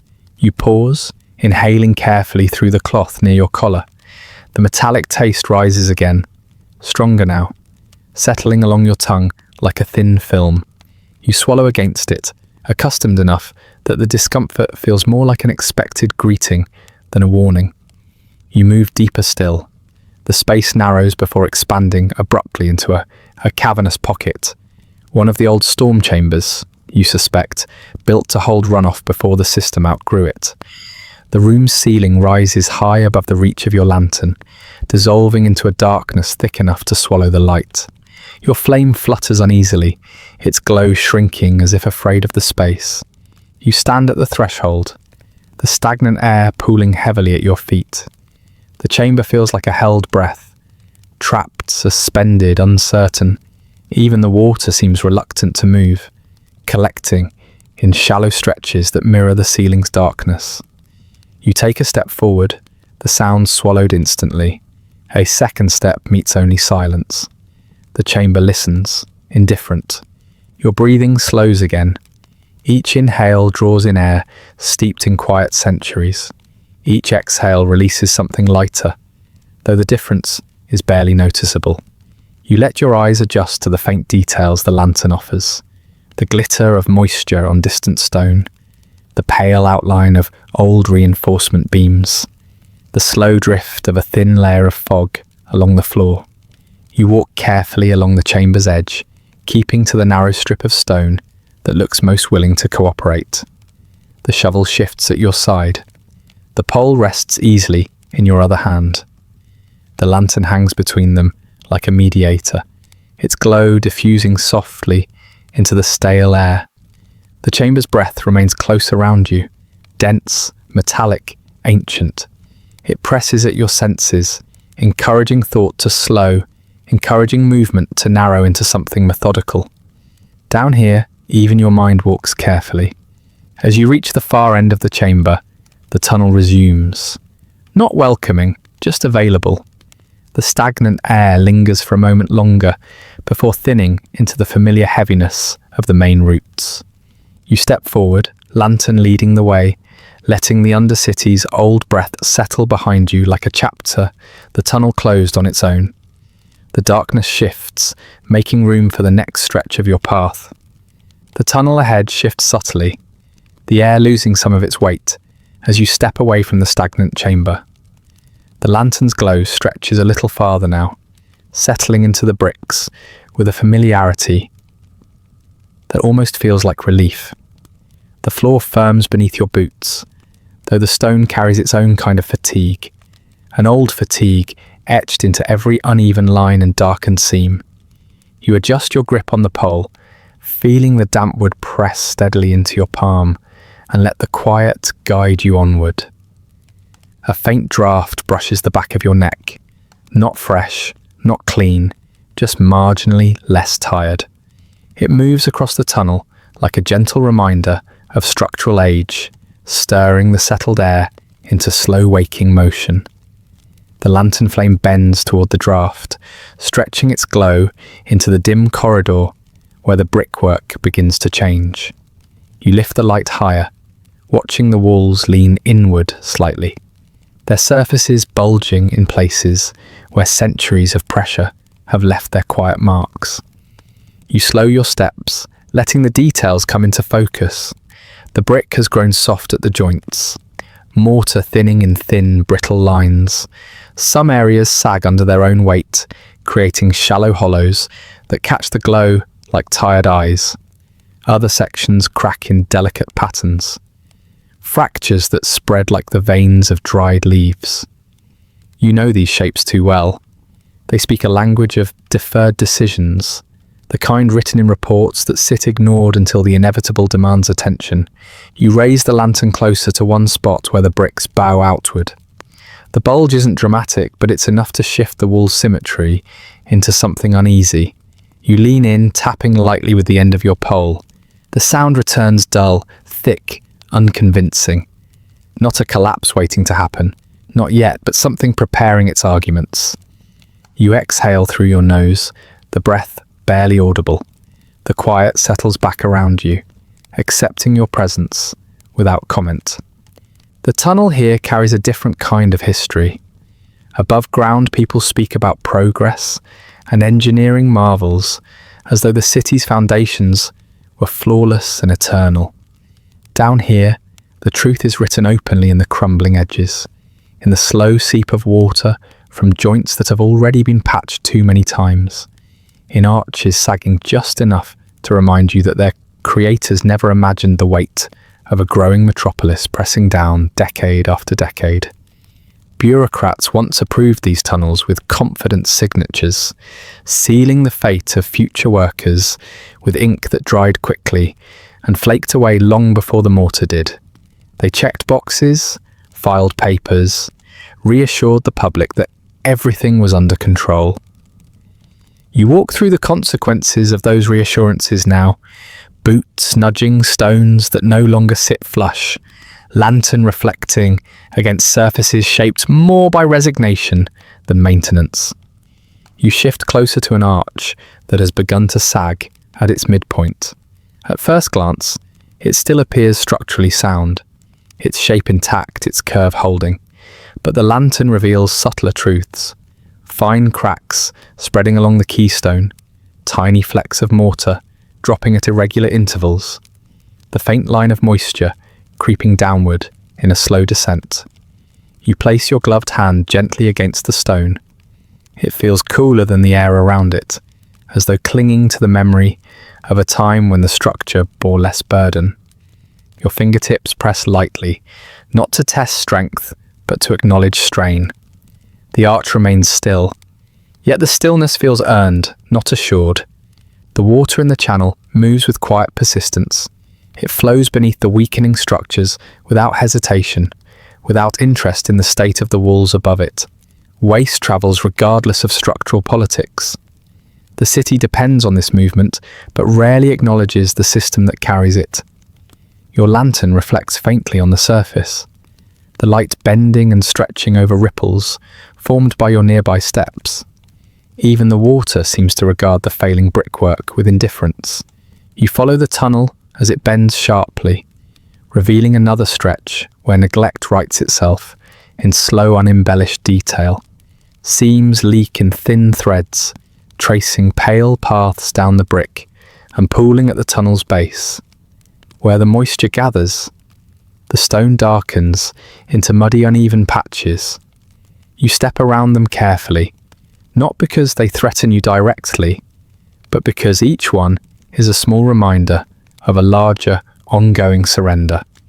You pause beneath a long, sloping arch. The ceiling dips slightly, the bricks arranged in an elegant curve that time has begun to unravel. You tilt the lantern upward, illuminating the weave of shadows along the top. Some bricks protrude more than others. Some have sunk back into the structure as though withdrawing. Mortar crumbles in tiny grains that fall silently onto your coat. You brush them off without thinking, watching the dust fade into the tunnel floor. The thought crosses your mind, quiet, unhurried, that repairs here would require a team, proper scaffolding, and a budget approved by people who have never walked these tunnels. And even if repairs came, they would be temporary. This system was built on the confidence of planners and the optimism of engineers who believed the city could be controlled. They underestimated its growth, its waste, its weight, its indifference. The Undercity remembers every oversight. You continue forward, lantern steady, pole tapping softly against the stones. Deeper in the passage, the tunnel narrows again, funneling the air into a more confined space. The scent shifts, gaining a mineral sharpness that mixes with the smell of damp brick. You take a slow breath, letting the layered scent settle. Even the air seems to express exhaustion here, thick with the unspoken history of repairs postponed and responsibilities deferred. A section of wall ahead has lost its shape entirely. What was once a straight line of neatly arranged brick now buckles inward like a spine, grown weary of holding itself upright. You crouch slightly to inspect the damage. The mortar is nearly gone in some areas, leaving bricks balanced against one another by nothing more than habit. You tap lightly with the shovel's handle. The response is unsettling. A hollow resonance that suggests a cavity behind the wall where sediment has shifted away. You lean back, studying the pattern. Nature, waste, and time are working in collaboration here, each contributing at its own pace. You note the damage, catalogue it quietly, knowing it may not reach anyone who can address it. Still, documentation has its own strange comfort. Even if the system built above you is not listening, you are. Shifting the lantern once more, you move toward a section where moisture seeps steadily through a line of hairline cracks. The water forms a thin curtain, shimmering faintly in the lantern light before dripping into the channel below. The sound is soft, nearly delicate, despite the implication of pressure pressing from behind. You hold out your hand, letting a single droplet touch your glove. It's cold, surprisingly so. The chill lingers in the fabric, sinking into your skin. The Undercity speaks in these small messages, none of them urgent, all of them honest. You straighten again and follow the narrowing passage as it stretches forward. The shifting air grows still once more, settling into the familiar heaviness of places that don't expect visitors. Here, the walls press closer, forming a corridor that forces the lantern's glow to pull inward. The flame flickers with each footstep, its reflection bouncing quietly along the failing masonry. Everywhere you look, signs of strain fill the edges, seams widening by fractions, cracks spidering across the archways, moisture tracing maps no engineer ever drafted. The system continues because it must, not because it is cared for. You pause again, letting the reality settle into your breath. This place was built for function, not longevity, and yet the city demands both. You in turn walk through its compromises with the tools you carry and the patience you've cultivated. The tunnel opens slightly near the end of this stretch, giving the air room to move again. The lantern steadies, the flame brightening with the additional space. The walls relax into straighter lines, though even here the marks of neglect linger like quiet footnotes. You shift your tools, adjusting your stance as you step into the next portion of the Undercity, a place waiting with its own details, its own forms of fatigue. The stones around you exhale in their own way, and you continue, accompanied by the familiar weight of the lantern's glow and the unspoken knowledge that the system above was never designed to notice how much depends on what it cannot see. The tunnel ahead shifts again, opening into a more generous space where the ceiling lifts and the walls relax the tightness of their curve. Your lantern reacts first, its glow expanding with quiet gratitude, as if relieved to breathe a little more freely. The sound of the water beside you changes too, no longer pressed into narrow confines, but spreading into a broader, calmer flow. You feel the change under your boots, a subtle lift in the terrain that hints at a place where the Undercity thins its grip. You step forward, and the channel's edge widens into a shallow crossing chamber. The floor rises gently, lifting your path above the waterline until for the first time in what feels like hours, you place your boot on stone that does not yield or ripple. The sensation is startling in its simplicity. Dry ground, dry, at least by sewer standards. Rough stone, textured and imperfect, but blessedly free from the constant pull of water. You pause at the threshold of the chamber, allowing the moment to settle around you. The air shifts subtly here, the usual density loosening just enough to notice. The smells soften, not clean, never clean, but gentler. The sharpest notes dilute into something muted, the kind of background odour that fades into familiarity if you remain long enough. You breathe in slowly, not out of pleasure, but out of the grounded recognition that this pocket of relative stillness will not last. Your boots meet the stone with a firmer sound now, a dry scrape instead of the softened splash you've grown accustomed to. The echo is faint, a dull whisper against the chamber walls, but it feels strangely reassuring. Each step carries a kind of clarity, as though the Undercity is briefly willing to remember what a workplace should feel like rather than what it has become. The lantern's flame steadies in the gentler air, its glow warming the chamber in a modest, hesitant embrace. The walls here bear fewer scars. The brick is less darkened, the mortar less eroded, the curves more deliberate. The chamber appears to have held itself together better than the passages that led you here, as if the architecture chose to preserve at least one space for the weary worker passing through. You set your tools down, first the pole, then the shovel, leaning them against a stable span of wall. They rest without threatening to slip into water or mud, another small kindness that does not go unnoticed. You flex your fingers inside your damp gloves, easing the stiffness that settles into your joints after long stretches of tension. The gloves sigh as you clench and release, their fabric creasing with the resignation of cloth that has been wet for too long. The chamber holds a quiet hum, not of machinery or life, but of stillness. Tiny droplets fall from the ceiling in delicate, spaced intervals, creating small, dark spots on the otherwise dry stone. The sound is modest, almost polite. It brings a steady rhythm that your breath eventually syncs with. You walk deeper into the chamber, taking in its modest size. A few paces across, a few paces long, just enough space to stand, to adjust, to remember the shape of your own posture without the weight of the tunnel pressing down on your shoulders. A low platform runs along one side, where the stone rises slightly, forming a ledge that feels almost purposeful, as though intended for workers to pause and rest their tools. You step onto the platform.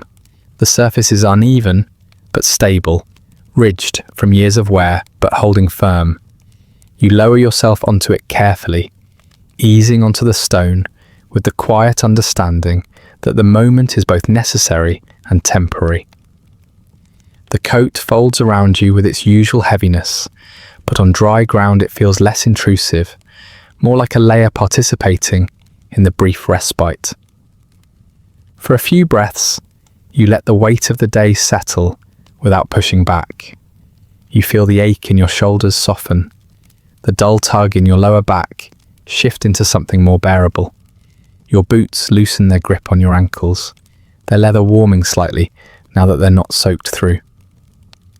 Even the lantern seems to rest, its flame shrinking into a calmer shape. You study the chamber walls. They bear faint markings, some intentional, some accidental. A few etched initials, traced by hands long gone. A shallow groove carved by the repeated resting of tools in the same place. Smudges of soot from lanterns held too close in past decades. Together, these traces form a quiet record of the workers who moved through this space. Not celebrated, not remembered by name, just present for a moment, like you are now. A thin trickle of water flows through a shallow cut in the stone near the floor, guided deliberately by a small channel etched by engineers who once believed order could be imposed on this labyrinth. The trickle moves with modest purpose, neither rushing nor hesitating, carrying small fragments of sediment toward the lower passage. You watch it travel, the movement steady and unhurried. Even in these quieter spaces, the Undercity holds onto its rhythm. You stand again, stretching subtly beneath the weight of your coat. The air here encourages motion, offering a rare clarity. Your boots find their grip on the stone without struggle. You retrieve your tools, feeling their familiar balance return to your hands. The pole feels lighter in this moment of dryness. The shovel sits comfortably against your palm. The lantern swings gently, unbothered by drafts or damp. You take another slow step across the chamber. The stone responds with a quiet scrape instead of a muted splash. The difference, though small, feels like a reminder of the world above, of streets where boots dry by accident, not rare privilege. The thought passes quickly, swallowed by the persistent knowledge that this space is an exception, not a rule. You walk the perimeter of the chamber once more, letting your fingers trace the wall's surface through your glove. The texture is coarser here, more defined. You feel the contours of each brick, the slight rise of mortar between them, the occasional flaw where a stone sits unevenly. These details anchor you in the space, giving shape to the fleeting sense of steadiness. In one corner, a faint beam of pale light filters through a thin crack high in the wall. Daylight, or something like it. You lift the lantern to inspect the source. The crack runs upward into darkness, a narrow seam where the stone has shifted. The outside world, however distant, breathes faintly through it, bringing with it a thread of cool air. It is not fresh, not invigorating, but it carries a difference subtle enough to feel like a forgotten memory. You lower the lantern, letting the fleeting impression settle. Then you step toward the far edge of the chamber, where the ground begins to fall away again, sloping gently into a new stretch of tunnel. The dryness under your boots starts to thin, patches of moisture reappearing in soft glimmers beneath the lantern light. Your coat brushes against your legs as you walk, returning to its familiar heaviness. The chamber does not protest. It simply allows you to leave without ceremony. Before stepping into the darker passage, you take one final breath of the softened air.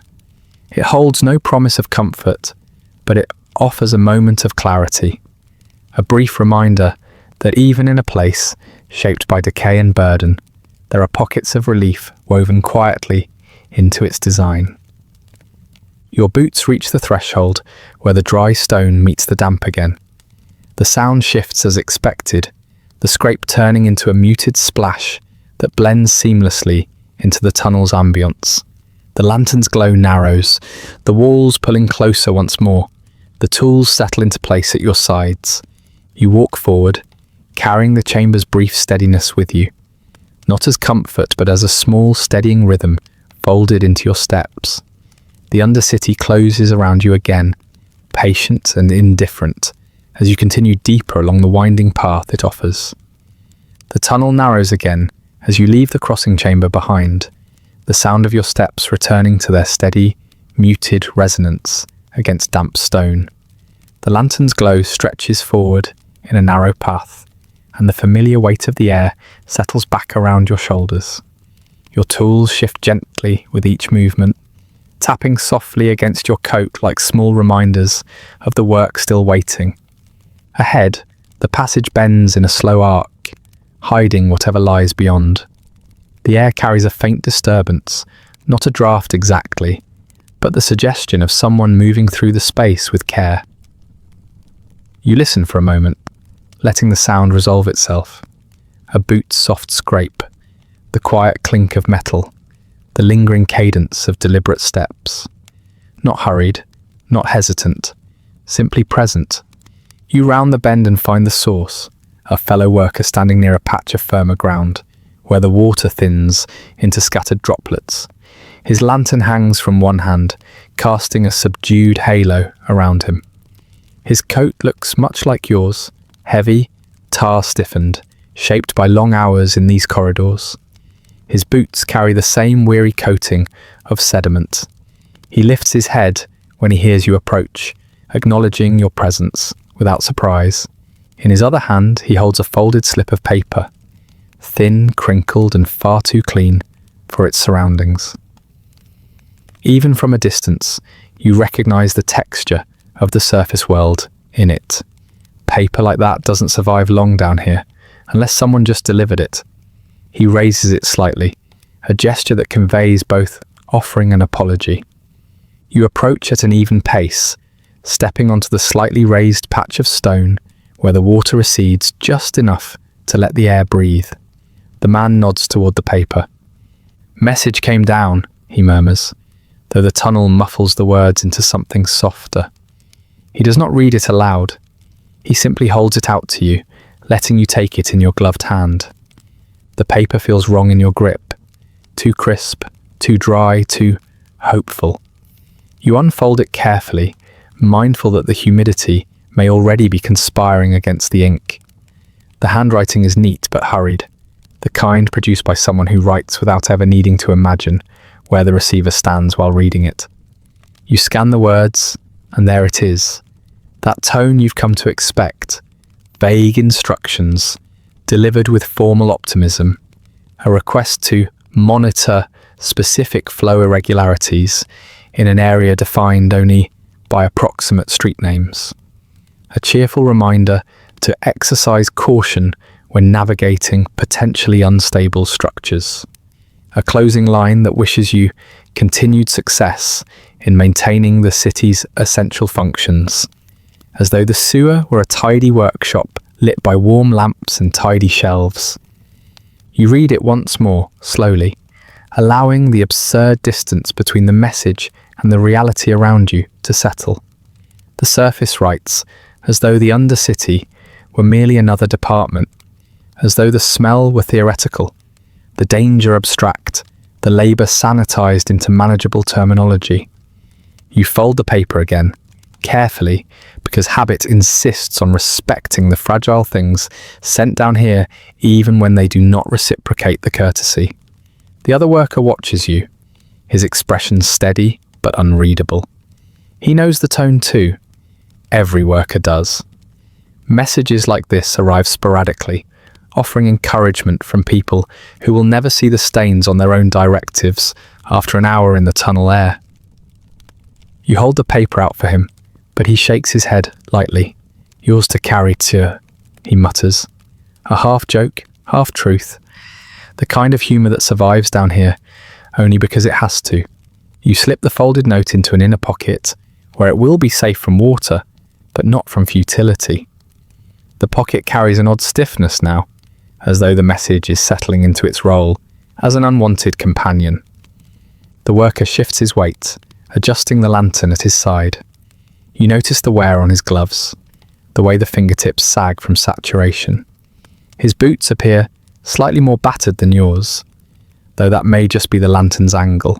He looks like someone who has spent countless shifts navigating the same corridors, familiar with every sound the sewer makes, yet never entirely at ease with the system that governs it.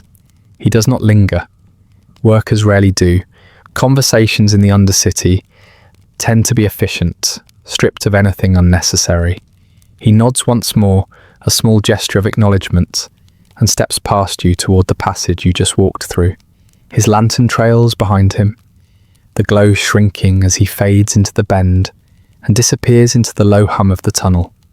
You remain still for a moment, letting the quiet settle again. The flow in the channel resumes its soft, persistent rhythm. The air hangs heavy, but not hostile. The message in your pocket rests like a promise no one intends to fulfill. You adjust the tools in your hands, their weight familiar and grounding. Your pole balances easily. Your shovel rests against your coat with the quiet assurance of an object that understands its purpose better than the people who write instructions about it. You lift your lantern and begin walking again, letting the light guide the way forward. As you move deeper, the tunnel straightens, the walls drawing closer as though listening. You touch the pocket where the message sits, more out of instinct than intention. The paper presses lightly against your chest, its crisp edges softened already by the damp air. The words inside it feel strangely foreign, as though they came from another world entirely. A world above, where people imagine you reading the message in a clean, orderly workspace. A world where the smell of the Undercity never quite reaches their windows. The ground beneath your boots shifts back into familiar unevenness, the dryness fading into patches of slick stone. Your steps soften again, returning to their muted dialogue with the tunnel floor. The lantern's glow narrows as the space constricts, settling back into the pattern of shadow and flicker that defines most of your day. You notice a small indentation along the wall, an alcove shallow enough to miss if you weren't looking. Inside it, someone has scratched a few lines into the brick. Not words, not symbols, just marks made by a hand that needed to leave something behind. The marks are old now, softened by humidity. You brush your glove against them briefly, acknowledging their presence without interpreting them. The Undercity keeps many quiet records. You move on, listening to the faint echo of your boots and the steady drip of water from unseen places above. The message weighs almost nothing physically, but it carries a heaviness that the tools in your hands do not. Tools know the work required. Paper imagines it. Your lantern flickers as you approach another intersection. 3 tunnels branching in different directions, each with its own slight variation in scent and sound. You pause and listen. The left tunnel carries the soft whir of faster water. The right one hums with distant trickling. The center path hangs in near silence, a stillness that requires attention. You take the center path. The paper in your pocket presses lightly against your coat as you turn, producing a faint, crinkling sound that seems impossibly out of place in this world of stone and water. You breathe out slowly, letting the sound fade behind you. The tunnel ahead bends into a deeper shadow. Your lantern holds its glow steady and patient, casting soft reflections on the damp brick. Each step leads you further from the surface, cheerful instructions, deeper into the reality they try so hard not to picture. The air thickens again, but not unkindly. You let it settle around you, carrying the quiet of the passage in its weight, and with the message tucked close, optimistic, impractical, untouched by the realities around you, you continue through the Undercity's long, indifferent architecture, following your lantern into whatever work waits next. The tunnel begins to narrow again, its walls tightening into a corridor that seems to hold its breath as you pass. The message in your pocket settles against your coat with a faint rustle, but even that small sound feels muffled by the thick air. Your lantern swings gently at your side, its glow stretching across the stones in thin, trembling strokes. The path bends, swallowing the last hints of the chamber behind you, until only the soft murmur of distant water remains.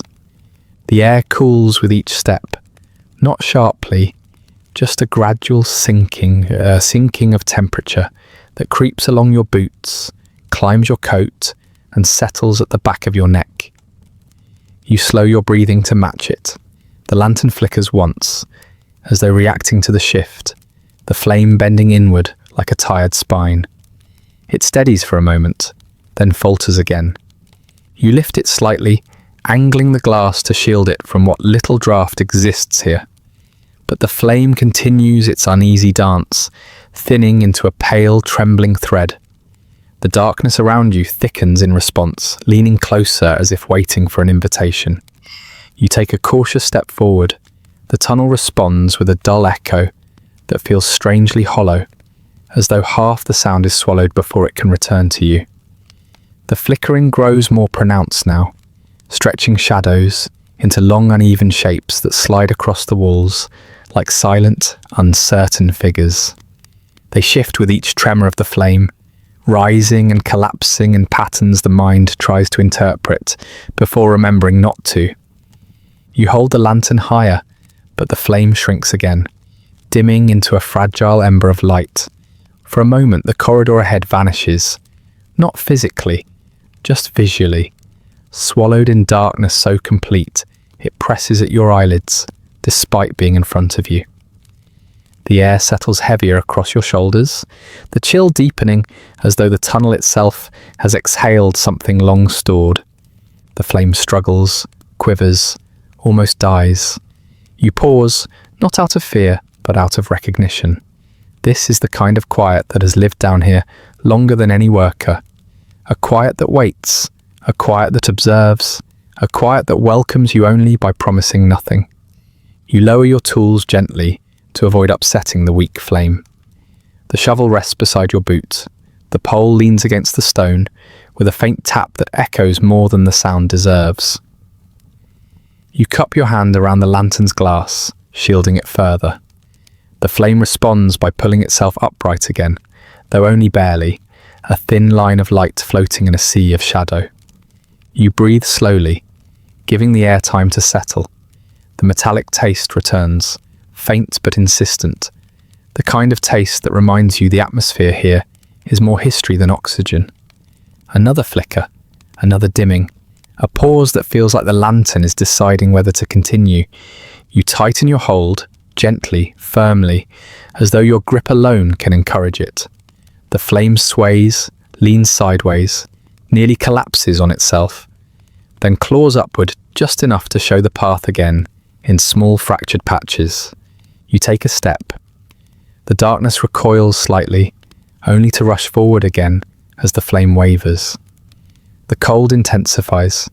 You feel it seep through the seams of your coat, settling along your arms and spine like an unwelcome guest finding all the familiar resting places.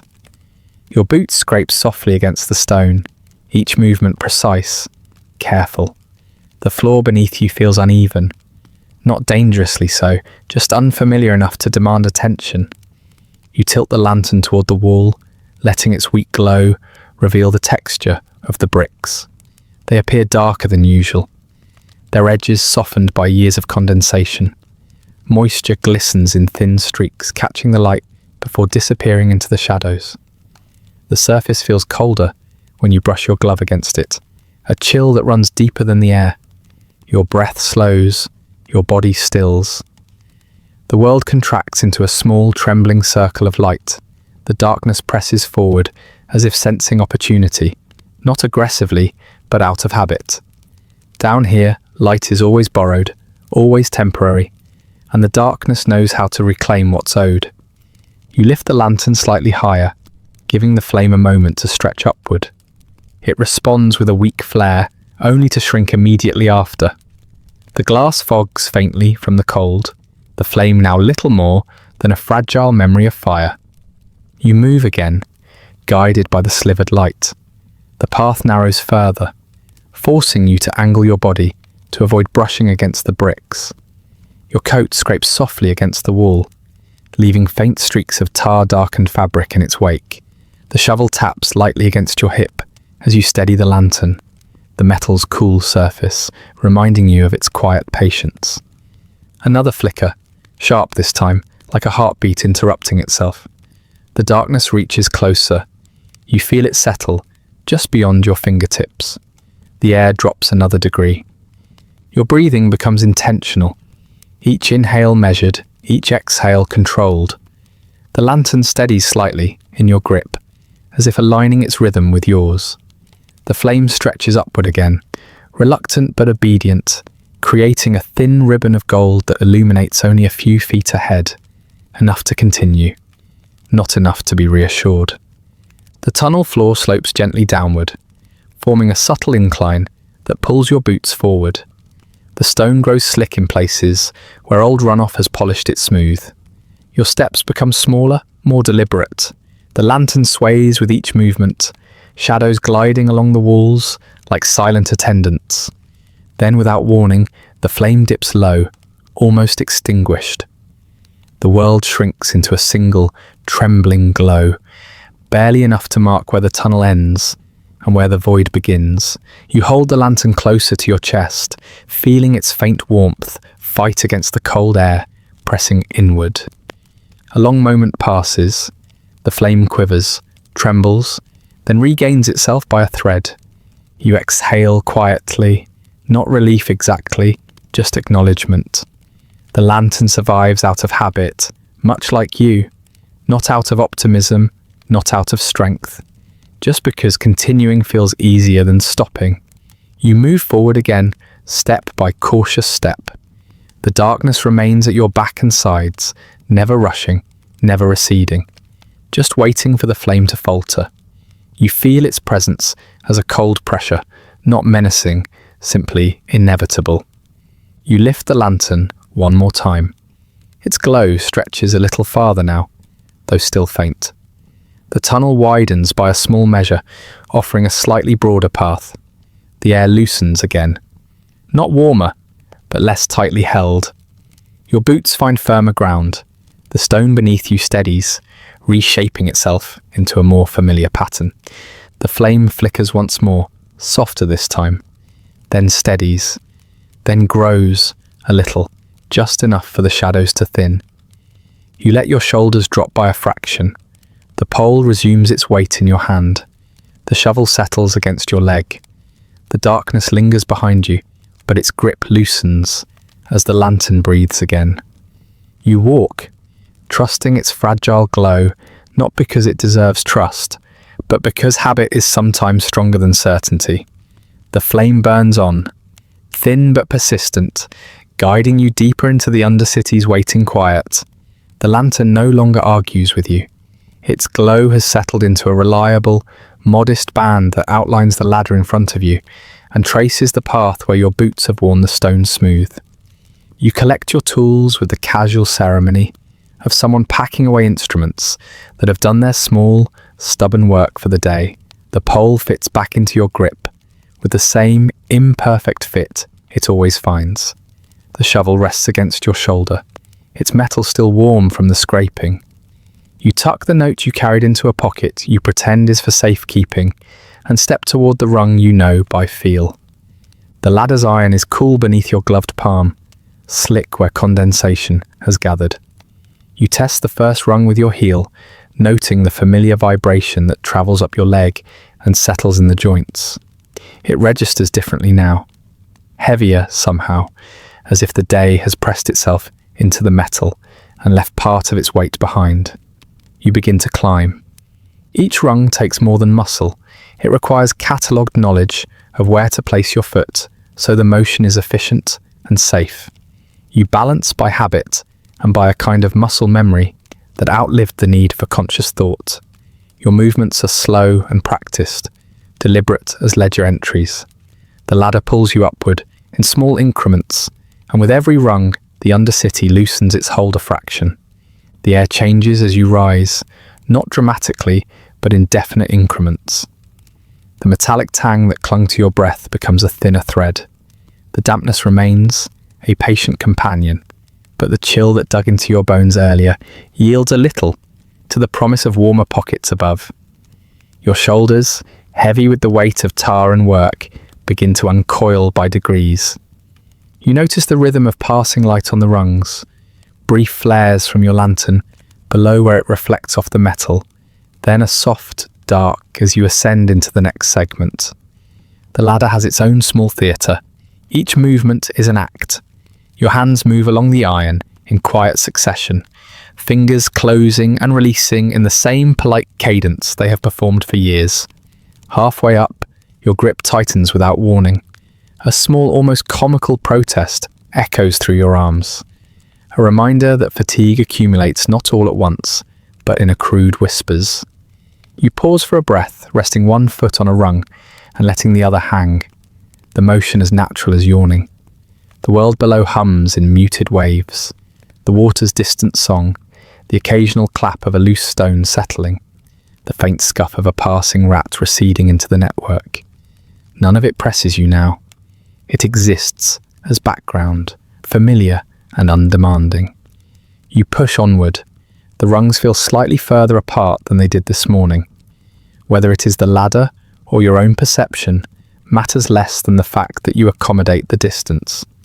You lengthen your reach slowly, letting your body adjust, conserving energy, with the economy of someone who has learned to measure exertion like a budget item.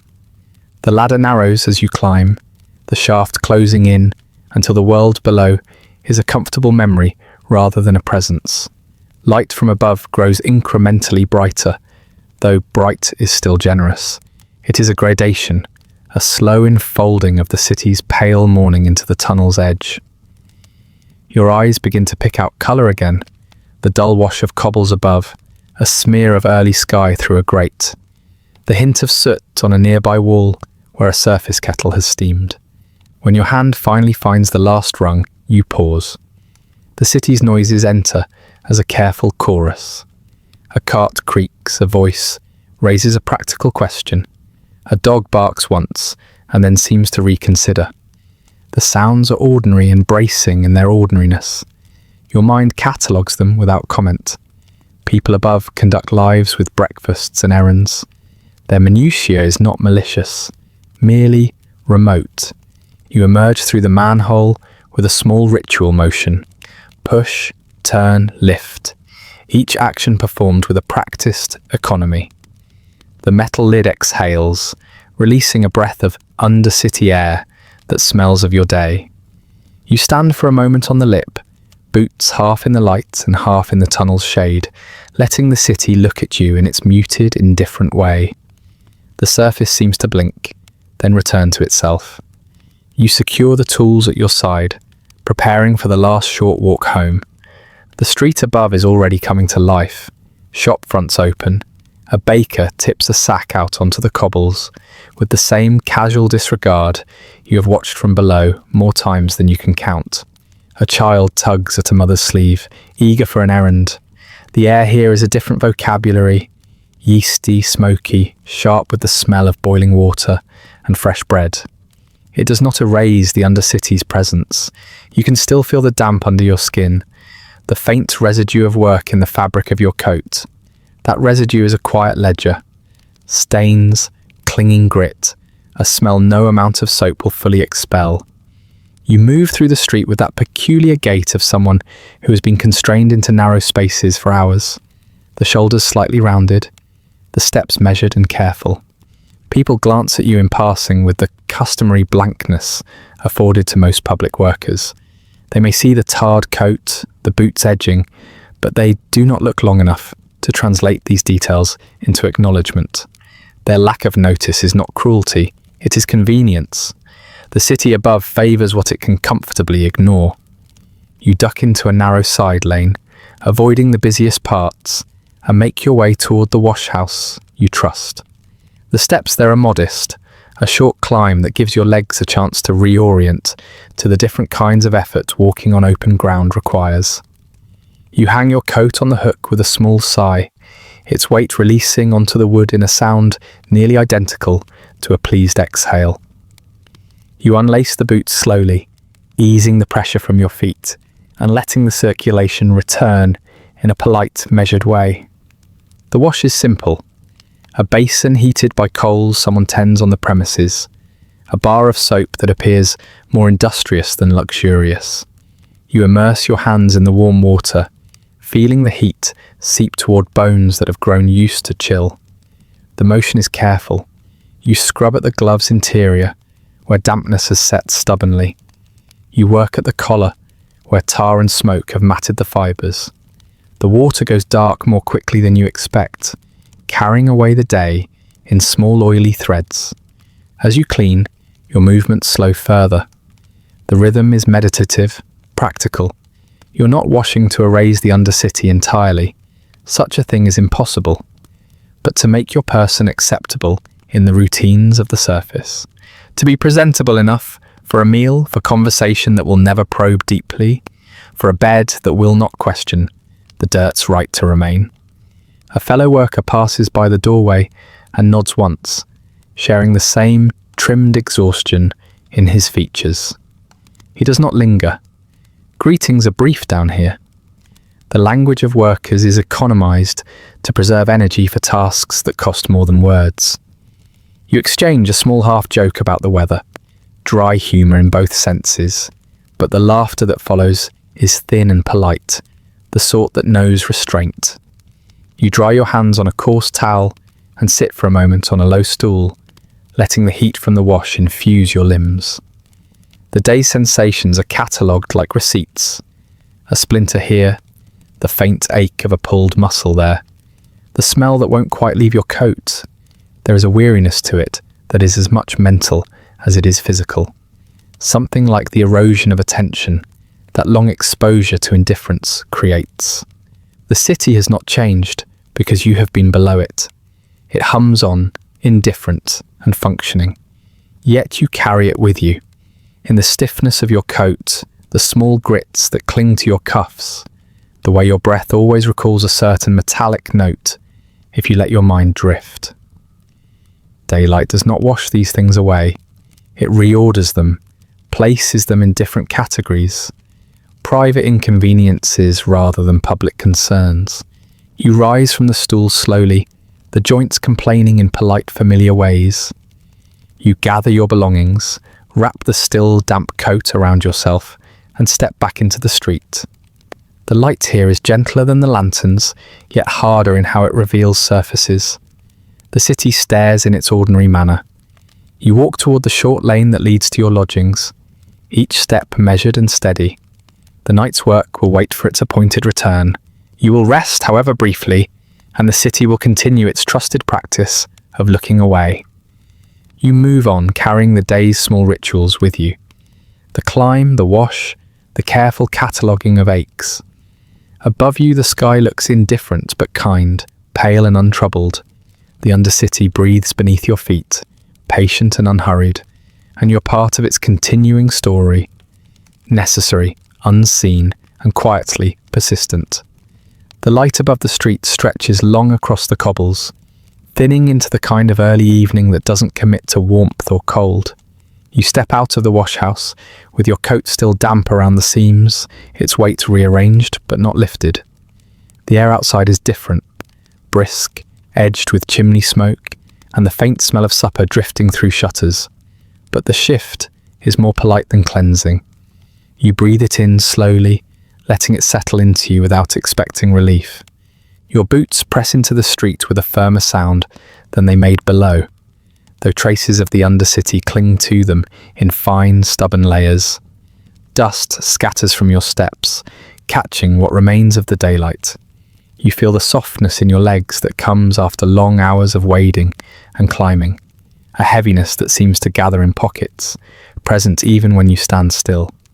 The body remembers its labour differently than the mind does, storing the memory in small aches and quiet fatigues. The city moves around you with its usual indifference, people passing at brisk paces or slow ones depending on their errands.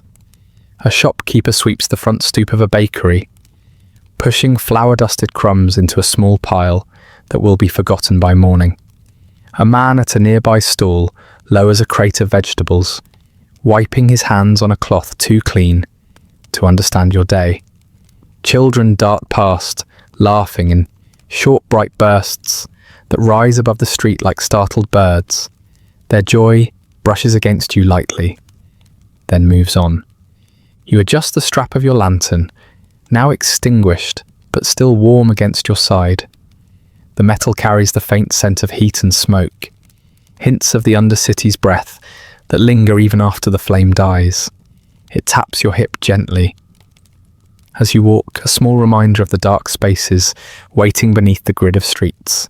You feel that reminder in your mind too, the quiet behind your eyes, the soft, persistent echo of dripping water and shifting brickwork. There is no sense pretending it isn't there. The sewer follows you like a second shadow. Your coat holds the day in its folds. Washing never quite removes the smell. It only blurs the edges, leaving a memory of damp stone and lingering rot. You catch the faintest trace of it when you turn your head and the cloth brushes your cheek. It is not offensive anymore, just truthful, a quiet truth that clings without apology. A few people glance at you as they pass, their eyes lingering for perhaps a heartbeat too long. Not out of malice, not out of curiosity, more a subtle recognition that you belong to a part of the city they do not want to imagine. They see the coat, the boots, the posture of someone accustomed to spaces narrower and darker than any shop front or parlour. They look away soon after, retreating back into the comfort of their routines. You continue onward, your steps measured and unhurried. Evening settles gradually, the sky above turning from muted blue to the thin grey that marks a soot-heavy dusk. Lamps begin to glow in windows. Curtains shift, a carriage rattles past, the wheels catching in old ruts, before smoothing out along a straight stretch of road. The sound is crisp, lacking the muffled quality of noises underground. It draws your attention for a moment, then fades like everything else. The buildings around you lean slightly inward, their eaves stretching above the narrow lane, as though conspiring to close your path. You move through their shadows with ease. Streets like this one feel almost like a surface echo of the tunnels below. Tight spaces, dark corners, uneven stones. But here, the air is lighter, even when soot mixes with fog. You reach a modest bridge arching over a smaller drainage channel. The water below glimmers with the last threads of daylight. A reflection of your silhouette wavers across its surface. Indistinct, elongated. You pause at the centre of the bridge, resting your hands on the cool iron rail. The water murmurs under your boots, carrying the detritus of the day in a direction that leads inevitably toward the place you just left not long ago. You know that water. You know where it goes. You know what waits to receive it. The city above never questions the rhythm. Waste leaves the surface, enters its unseen labyrinth, and continues along a path carved by necessity. Your work is the quiet hinge upon which that rhythm balances. Yet the city rarely acknowledges the hinge. People trust the disappearance of their refuse more than they trust one another. You stand for another moment on the bridge, letting the air brush across your face. It carries the scent of coal smoke now, thicker as chimneys begin exhaling for the night. The smell blends with the faint residue on your coat, forming a familiar hybrid that seems to follow every worker home. You breathe it in, recognizing it without judgment. The lamps along the street flicker to life one by one. Their glow stretches across the cobblestones, turning the shadows into softer shapes. You step off the bridge and follow the curve of the road, the lantern at your side adding a small pendulum sway to your stride. Your lodging sits at the end of a narrow row, modest and unremarkable to anyone but you. The door gives a soft creak as you open it, as though acknowledging your return with habitual resignation. Inside, the air is warmer but carries its own heaviness, a mix of old wood, damp cloth, and the faint lingering of meals cooked earlier in the day. You remove your coat with the practiced care of someone handling a weight that does not easily let go. The hooks on the wall hold it without complaint. It hangs there like another resident, quietly occupying space, still dripping faintly at the hem. Your boots follow, set beneath the coat with toes pointed outward, so the leather might dry in a semblance of symmetry.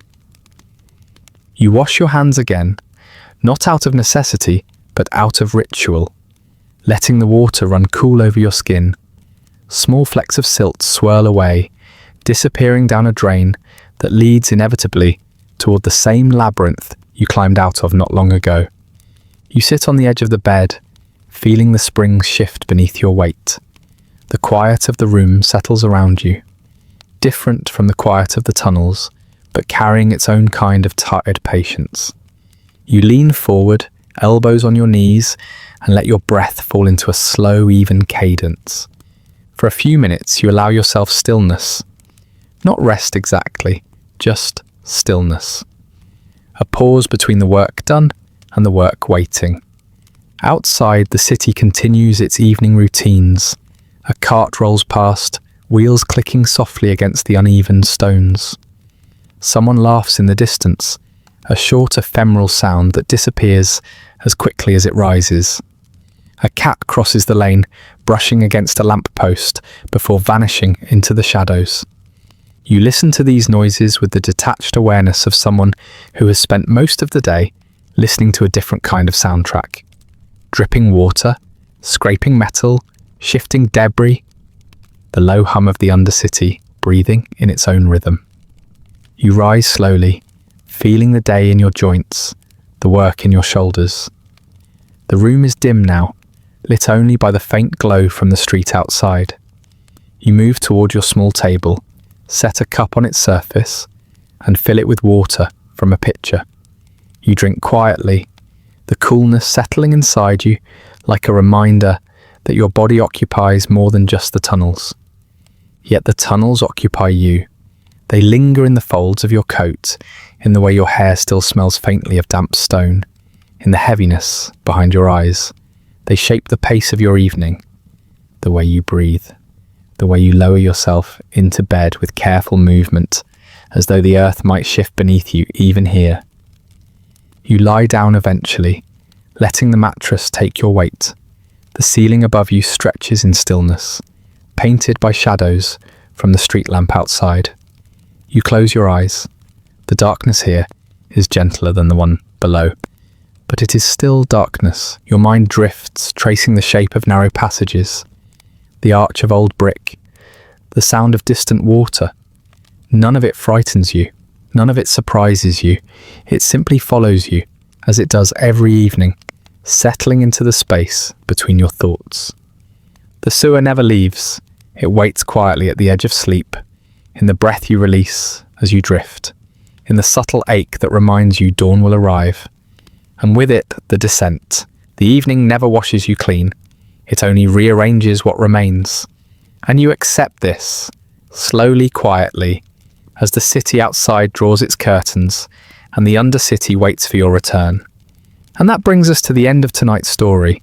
Feel free to like, subscribe, or leave a comment with another forgotten corner of history you'd like explored next.